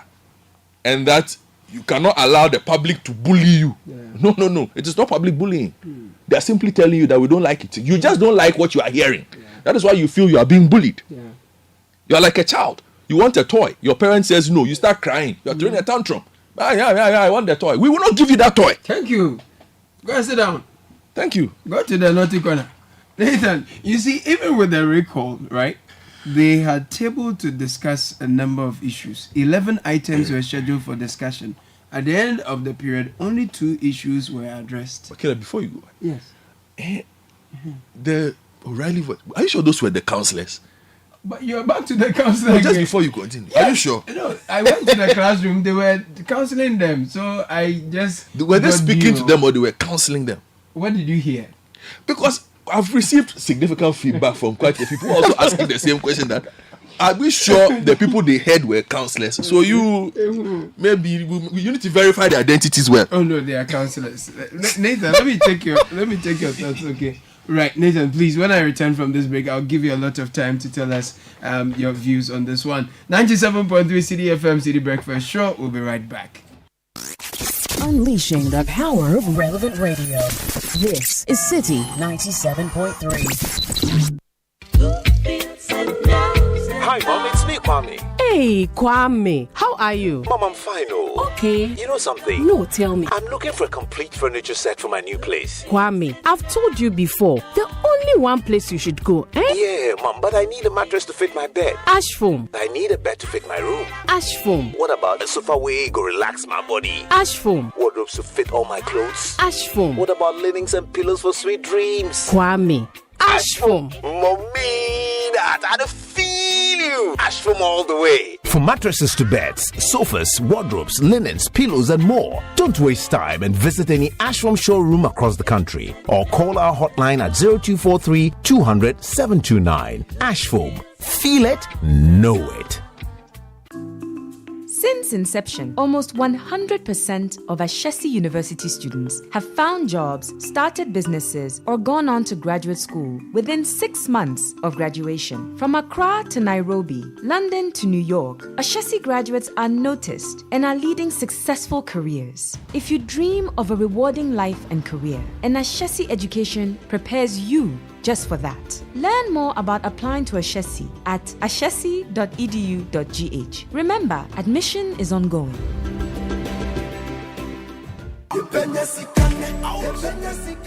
Are you ready for the serene experience? Join us at Volta Serene Hotel from the 20th to the 23rd of September. It's the ultimate Founders Month celebration in partnership with TravelX. Whether you are coming as an individual, a couple, or with family, we've got the perfect package for you. Enjoy 2 nights at just 2,800 Ghana cedis, or 3 nights at just 3,500 for individuals. Couples, grab your 2-night stay for 4,000 Ghana cedis, or 3 nights for 5,095 Ghana cedis. And families, indulge in 2 nights for 6,500 Ghana cedis, or 3 nights for 8,500 Ghana cedis. Kick off with a happy hour. Explore 3 destinations. Enjoy live band music, outdoor games, movies, karaoke night, and poolside fun. Don't miss out on the serene experience. For more information, call 054 139 867 036 202 8805 036 202 5243 or 020 503 8763. Visit voltaserenehotel.com for terms and conditions. The serene experience. Make memories that last a lifetime.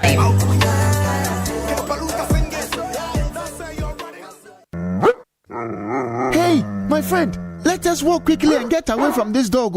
Indeed, we should. Amadu's dog can be wild sometimes. You know what? It is safer to walk away from it. Hey, this dog won't stop barking at us.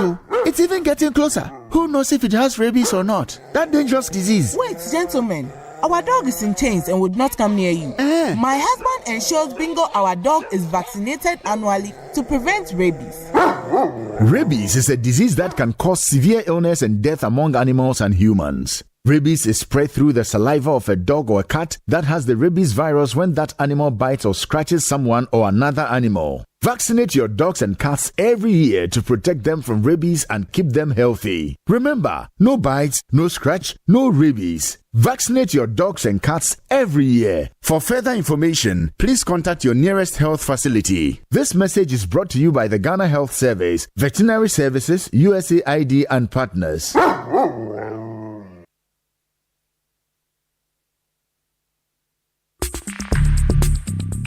Join the conversation on the Citi Breakfast Show on Facebook at facebook.com/Citi97.3, Twitter at twitter.com/Citi973, and Instagram at instagram.com/Citi973 with the hashtag CitiCBS.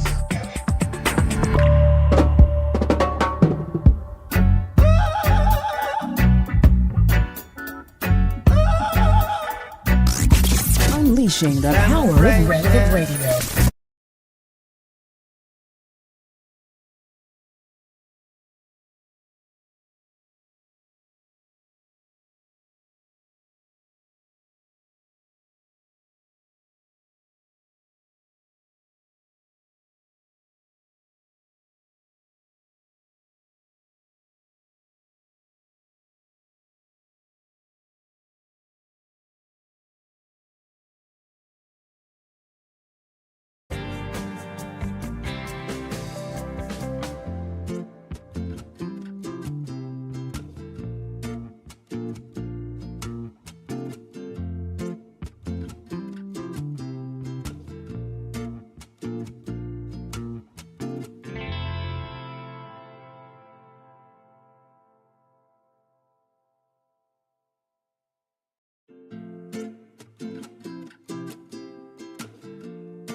Lots of messages from Nathan Carl will come to you. Chase those crazy bullets. Nathan, how do we go about the chasing? They're not reading the room, are they?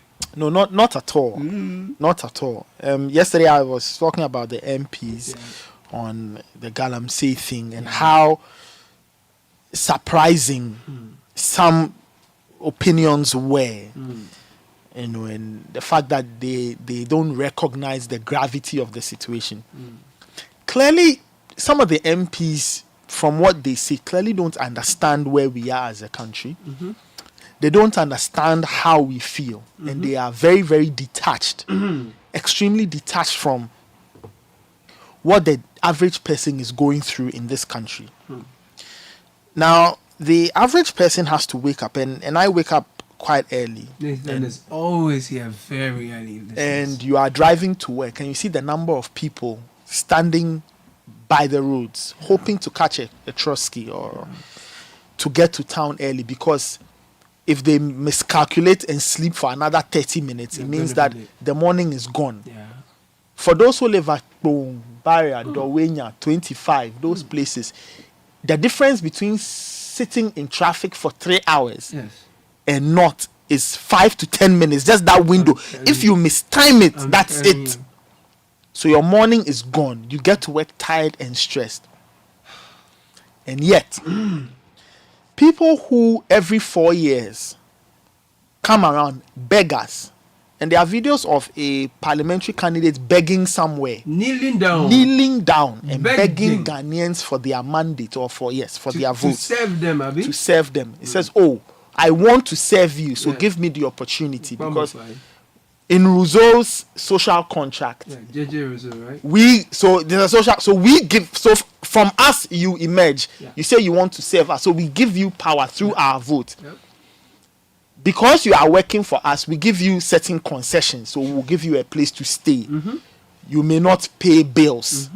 Just to ensure that you have peace of mind to work for us. Chef, gardener, driver, all these things. Everything. So you work for us.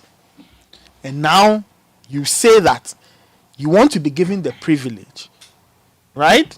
To be given a siren so that speed without limits. So when we are sitting in traffic and we can't go anywhere, you can whiz in and out, drive against traffic, go wherever it is you want to go because you want to go and pass do urgent parliamentary business. We've seen a lot of the work that the House has done. Yes. And we've seen the burdens that some of the decisions that the House has, we've seen the burdens that have come out of some of those decisions. Approving loans upon loans. Granting tax waivers to companies who will miraculously die after 5 years and reappear paying taxes and get more tax waivers. And these MPs don't understand why Ghanaians are upset. It's quite amazing when I listen to some of the members of parliament and I ask myself, so is it that you forget you have constituents or you don't go back to your constituency? You don't see how they are suffering. You don't see the water they drink. You don't see the roads they walk on, drive on, ride on, and try to get to hospitals when there's an emergency. You don't. No, they'll give them T-shirt and they'll be happy. All you care about is you want siren. So you can go in and out of traffic and go wherever it is you want to go. The last time an MP almost killed somebody in that intersection there, Ridge Runabout area. Why? He was going to pass e-levy. He was going to pass. It wasn't like he was going to do something to our benefit. He was going to pass e-levy. Interviewed him and he said that his work to the party was more important to him than his own life. You see, power, it is not eternal. It is not eternal. Even if you believe you have the strongest political party, a day will come when you will leave. It is when you have left. That is when you realize that you wrecked a system. So when you were wrecking it, you didn't know. It's like throwing stones in the dark. You are hitting an object. You don't know what it is. Until daylight, you realize, I was throwing stones at my own car and I've damaged the windshield. That's how it looks like, or that's what it will be like for a lot of these MPs. Right? They've damaged everything. State hospitals are not being catered for. We are burdening this country with all kinds of loans. We do all kinds of things. And then when you get out of power, you realize, wait a minute. This is really what we've done? So, am I surprised? Yes and no. Yes, because I always keep thinking that one day, we'll hear things that will resonate with us from some of the MPs. They'll speak to our reality. They'll work hard enough to change our situation. But it looks like some of them don't really care. While some of them are working day and night to ensure that their constituents at least have a semblance of something, others don't care. Others are interested in arguing over who's polluted more water in Ghana, as if there's a metric for measuring who polluted more water. There are others too who are interested in telling their fellow MPs that, don't mind Ghanaians. When they back, they can't treat us like they are servants. Well, I'm sorry, it is our tax that pays you. So if it is my tax that is paying you, then you should do what I want you to do. In any case, you came to me and you wanted my vote. The other thing I'll say is that in all of this, I am quite surprised that members of the House did not talk about the sad story that happened at O'Reilly. And apologies if I'm going back to it. You see, because it's a matter that should concern all of us. Rather, members were arguing over other things. Should we get siren? Should we not get siren? Who should get siren? And who did what and did what? And then to crown everything that happened in the House, they approved another loan too. Richard, not so. They approved one. $250 million. It says for energy sector. Look, if we want to do this democracy business, Parliament is a critical part of what we do. And I thank God that we have a parliament in the first place. Some countries don't even have it. So at least we have a place where we go and see how we can put laws together to enhance our well-being as a country. But if this is how some members of parliament perceive their work, and in perceiving their work, how they perceive us, then I really don't know what's going to happen. We had an MP, and Caleb, your very good friend, the former MP, who was misbehaving on the road and said he was not subject to the law. And that, and that in the national interest, we should allow him to misconduct himself. Shouldn't subject him to the law of every day. The law that he's passing, he, the MP, he wants to be above it. So he passes the law for us, and he wants to operate above the law. You use an overpass on the law. Okay. So the honorable members of parliament, you see, the title honorable that you bear, when you wake up in the morning, ask yourself a question. These things that we say on the floor, do they really depict the honorable status we carry? Or you just want to carry the title honorable for the fun of it? Let us reflect deeply about the things we do, because the 275 people sitting in parliament represent all of us. They are there because we put them there. 30 million people can't fit into the house, or 33 million. So we chose 275 to be there. So whilst they are there, they need to think about us too. So dear Honorable MP, who feels that the issue of Galamsey is so trivial that it can be turned into a political argument, think about your constituents. Think about the water they drink. Think about the number of cases of kids born with physical defects. Think about the people who are going to the hospitals because their kidneys have been damaged because there's there are too many chemicals in the water being processed by Ghana Water. Honorable MP, think about the market woman who has to wake up at 3 a.m. and get to the market because if she waits till 5, she'll sit in traffic, meaning that she cannot get money to take care of her child or her children. Honorable member, think about the person who lives at Community 25 and has to endure 3.5-hour traffic every day in and out, but doesn't run away from it because he has work to do, either for the state or for himself. So, honorable members, every time you gather as a group, think about all of us. Don't think about yourself. Don't at all think about the rest of us. And remember that if you think you are throwing objects at a hidden thing in darkness, by the time it's daylight, you realize that it was your own object you were destroying. And you've damaged it. And now you don't have the money, or it will take you more stress to repair. Powerful. That's what I have to say. Powerful. So on 27th July this year, the director of communications for the New Patriotic Party got involved in a fatal road crash. Fatal? Near fatal. Near fatal. Near fatal. I beg your pardon. Right? And on August 16, he was discharged. And he made a statement that I just want to share with our listeners and you gentlemen in the studio. I'm just jumping to the very last paragraph. He says, fighting to hold on to dear life at the Konfanochi Teaching Hospital has been very frightening and painful. But through it all, I have learned firsthand the extreme deficiencies and prospects of Ghana's healthcare delivery system. From this experience will arise a turning point foundation to promote a people-centered, outcome-driven health policy regime in Ghana. Fighting to hold on to dear life at the Konfanochi Teaching Hospital has been very frightening and painful. But through it all, I have learned firsthand the extreme deficiencies and prospects of Ghana's healthcare delivery system. From this experience will arise a turning point foundation to promote a people-centered, outcome-driven health policy regime in Ghana.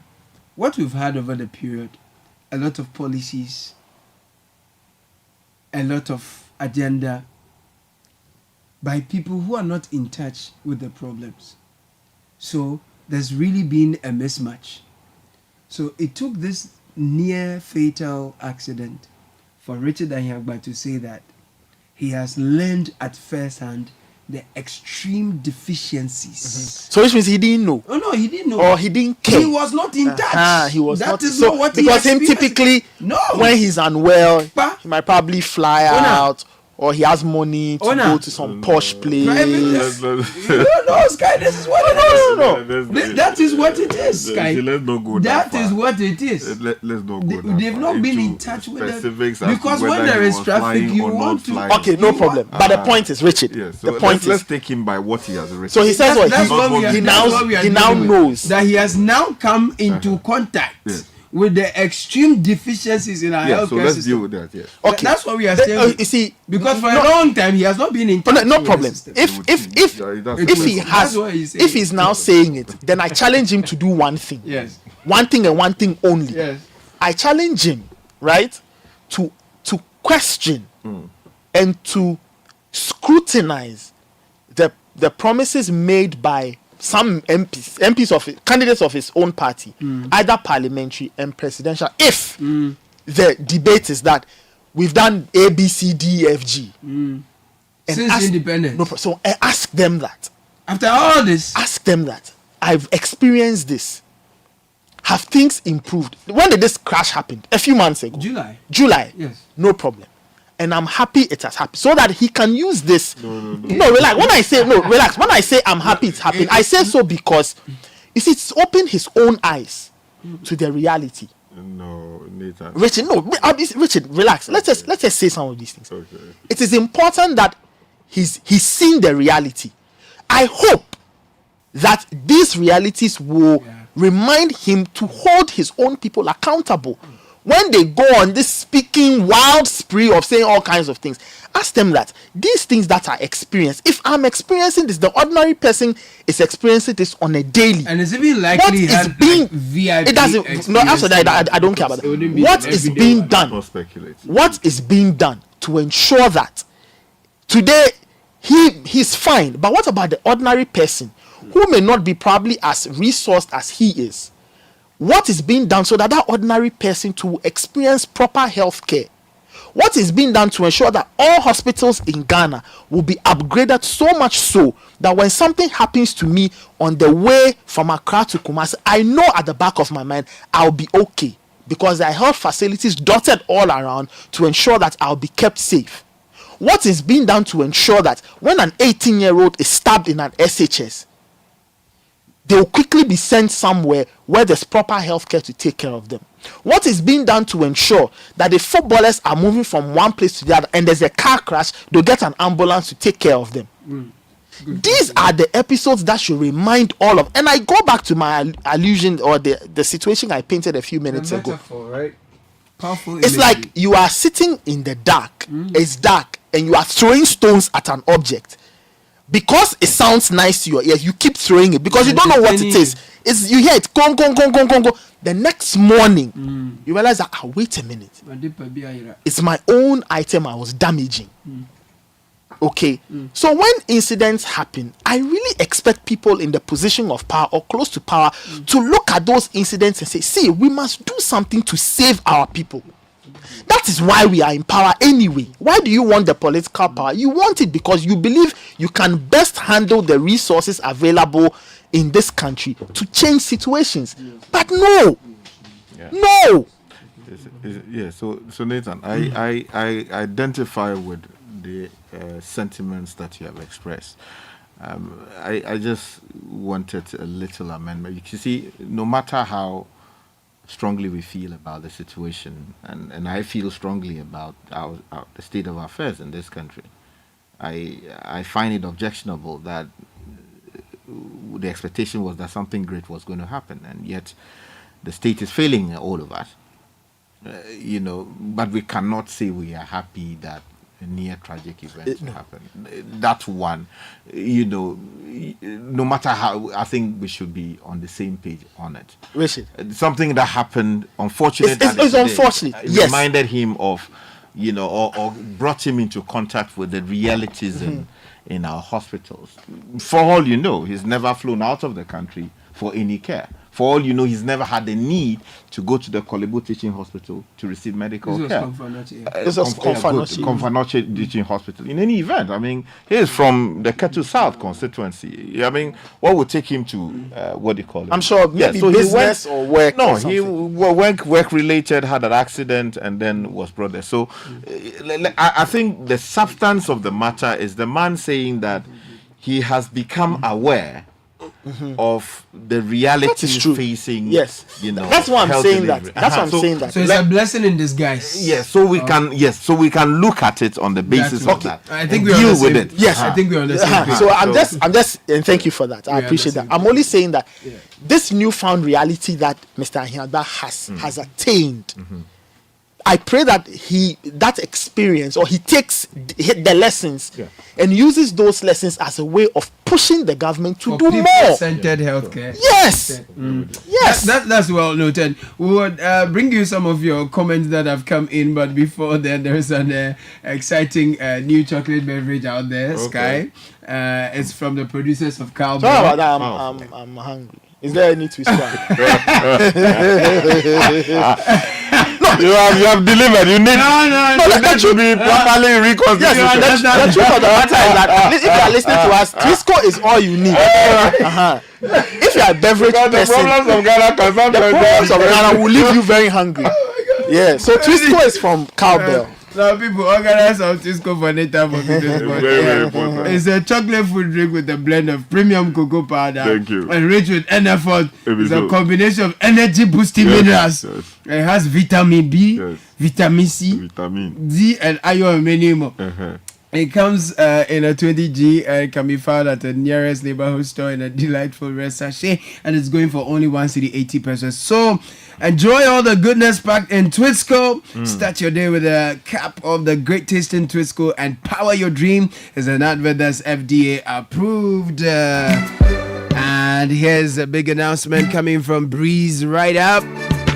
There's that app you know already for the most affordable rides in Accra, and it offers rides as cheap as 15 Ghana cedis. Same app people are using to refill their gas cylinders for cooking without stepping out of their homes. But now Breeze is taking things another level. Breeze app has a personal shopper in the app.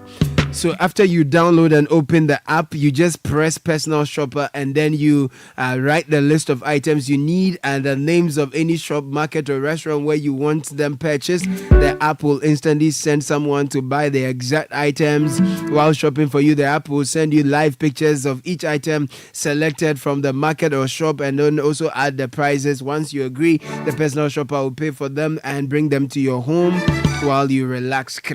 So avoid the stress, because you don't have a strobe light and there's a speed limit on how you can also move, and the traffic will continue. So let the personal shopper do everything for you on the Breeze app. Download the Breeze app on Google Play Store and App Store. Download it now and try it now.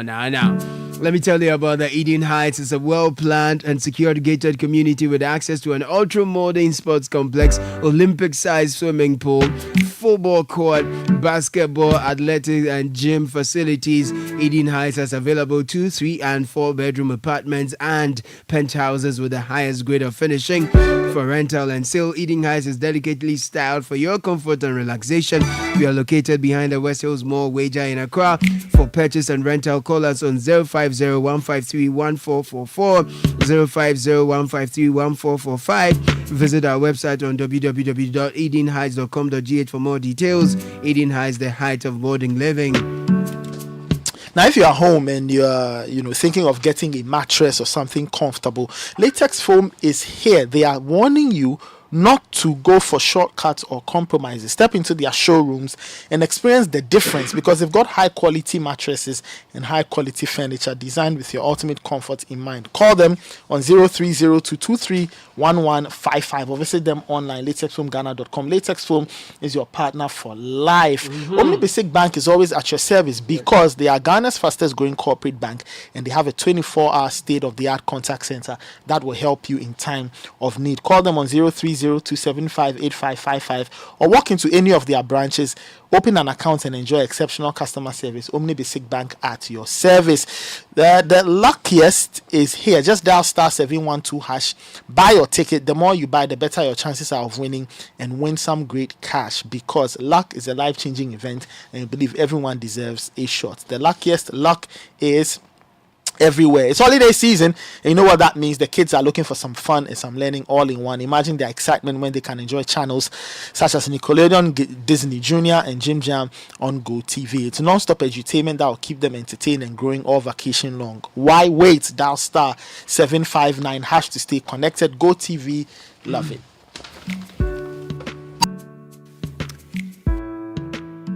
We'll take a very quick break. When we are back, the Black Stars of Ghana have a big game tonight.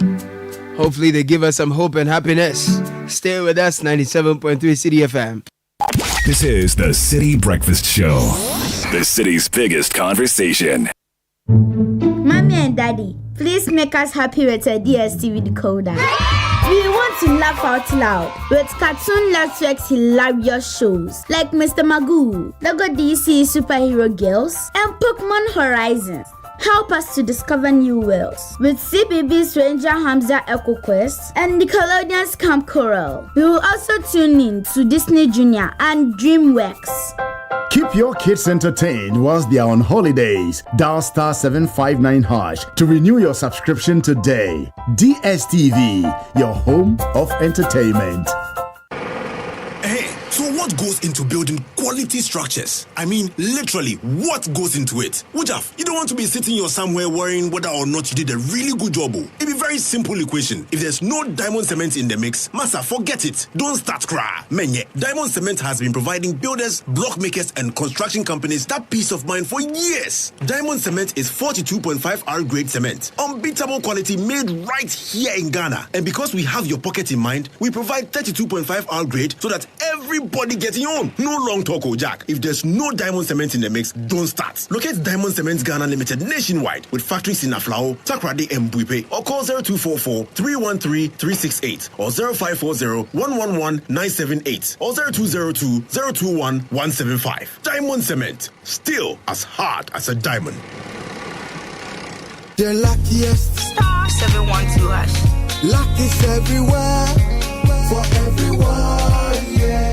Here's to the friends who dialed *712# and found no regrets. To the investors who struck gold. To the health workers who diagnosed luck with precision. To the tough guy who couldn't hold back his tears. To the passionate fan who couldn't contain his joy. To the seamstress who turned her hard-earned stitches into a bundle of happiness. And now, here's to you. Your next big win is right here. Luck is everywhere for everyone. Dial *712#. Now join in the luckiest winning celebration. Every 1st July 2024. Over dial *712#. Now I to tickets as a group, individual, and now even as a community. Now win is the card prizes are in the community draw or go for the grand draw on the 30th of November 2024. Unlock your luck with *712#. Now join in the winning streak now. *712#. Luck is everywhere for everyone, yeah. The luckiest.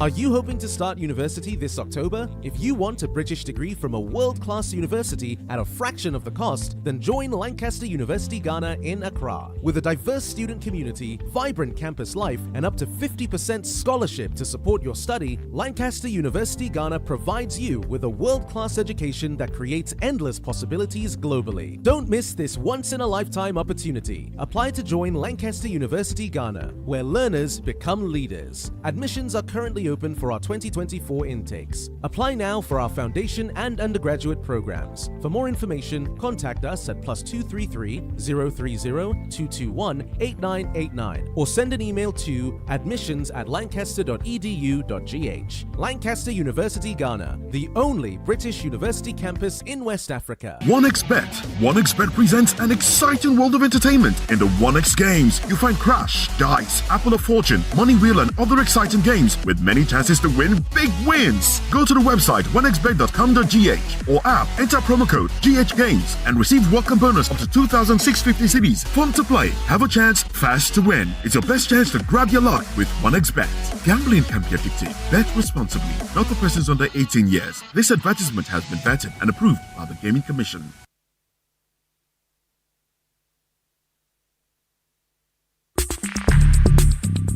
Join the conversation.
Algeria will be cocoa for Black Stars tonight. Oh, it's Angola. Oh, okay. It go be. No, before the match, you need to get some Twisco to put things in place. Yeah, it's an exciting new chocolate beverage out there from the producers of Cowbell. It has a blend of premium cocoa powder enriched with NFOT, so you can support the Black Stars well. Because we need it. Twisco is available in 20G and can be found at your nearest neighborhood store in a delightful red sachet for only 1 cedi 80 pesos. From New York to New Jersey, enjoy Twisco. The goodness of Twisco. That's how you start your day, empower your dreams. There's an advert, FDA approved. My people, let me hear you say. My people, let me hear you say.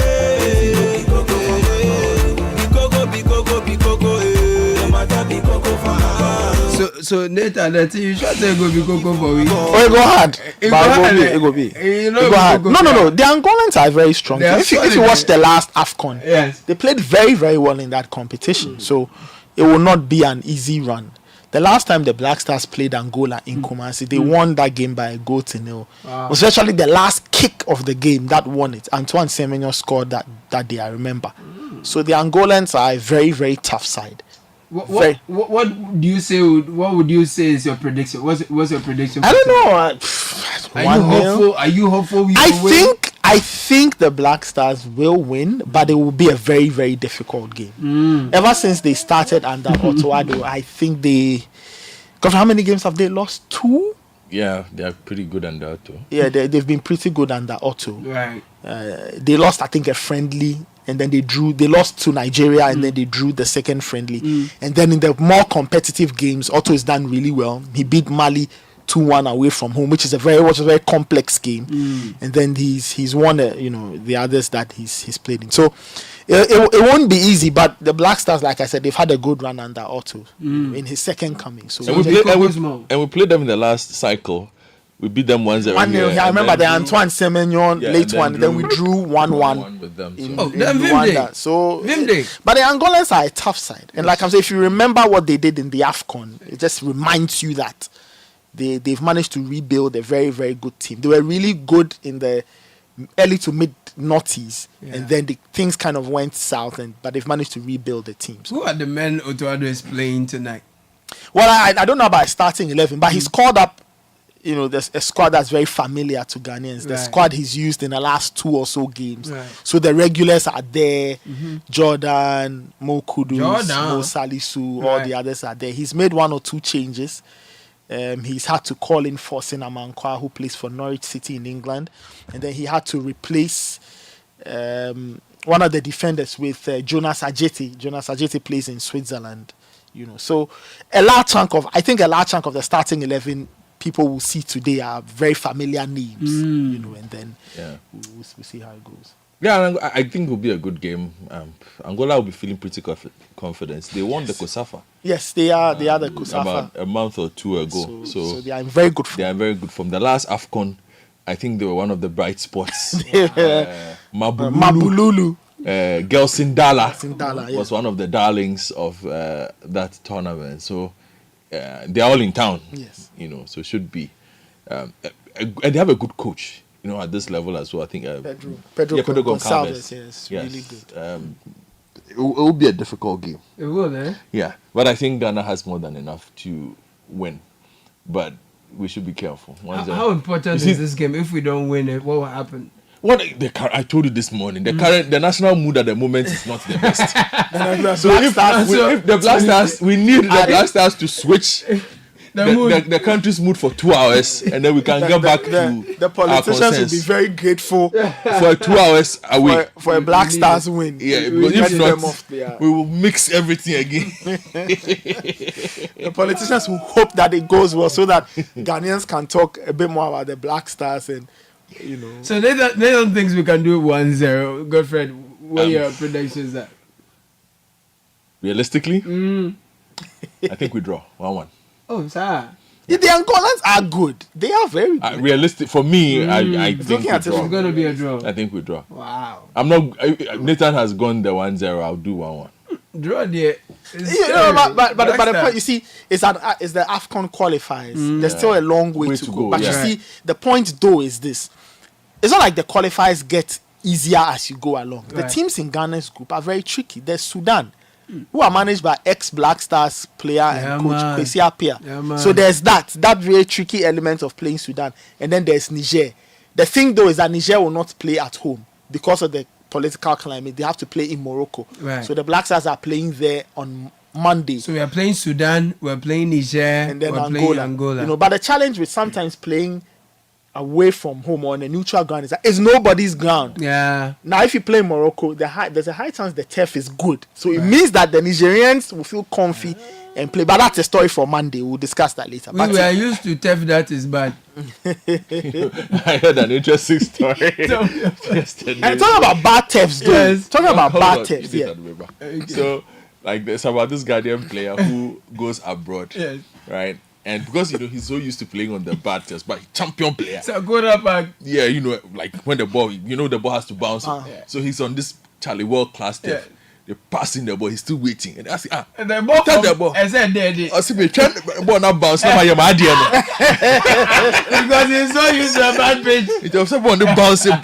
Yeah, I heard this from another guy in his crew. He said, ball not bouncing. I don't mind my idea. You are standing on international ground. It's not bouncing. But the ball is not bouncing. So he's unable to deliver. Go. It doesn't want to bounce here. Oh man, bad pitches, Nathan. Talking about them. Yeah, I was just saying that the Baba Yara Stadium in Kumasi, our authorities need to do something. CAF once again gave us a temporary pass to use the ground, but CAF has warned us to put that ground in shape.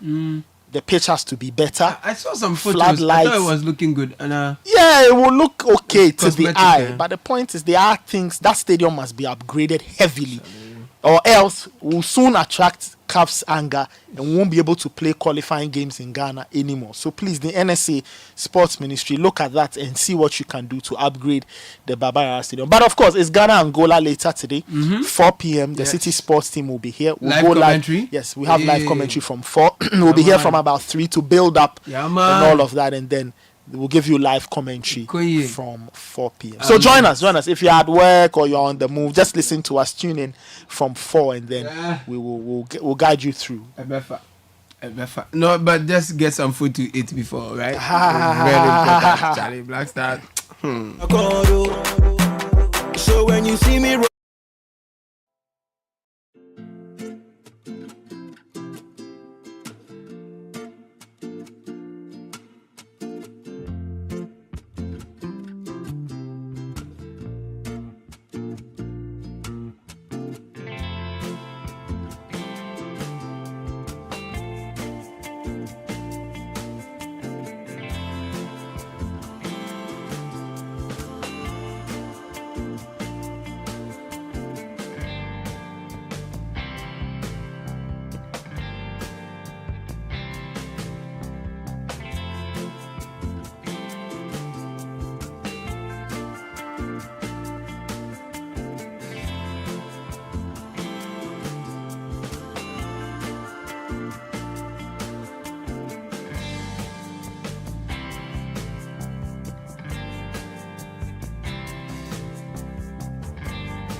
came dancing Shoki and Azunto to the studio.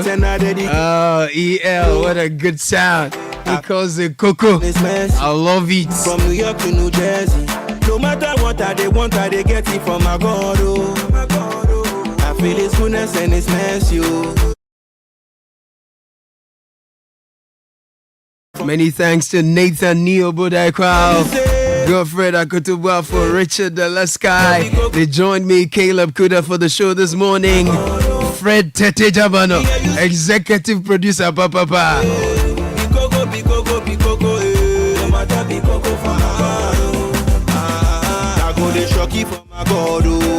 Shiba Araba Benin was part of the production crew. Edwin Kwalkofi helped us engage you online digitally. Many thanks to Abeku Odum, the richest man. No, you're a big man. Good morning. Thank you for listening. Have a fantastic one. Branch in the city is coming your way shortly. But Natali Neti, I didn't know you could dance, Shoki. Oh, kill it. Yeah. It's Coco for you. It's Coco for you. It's the news Coco though. Is that Coco in the news or is rice water? No. It's rice water. No. Coming up in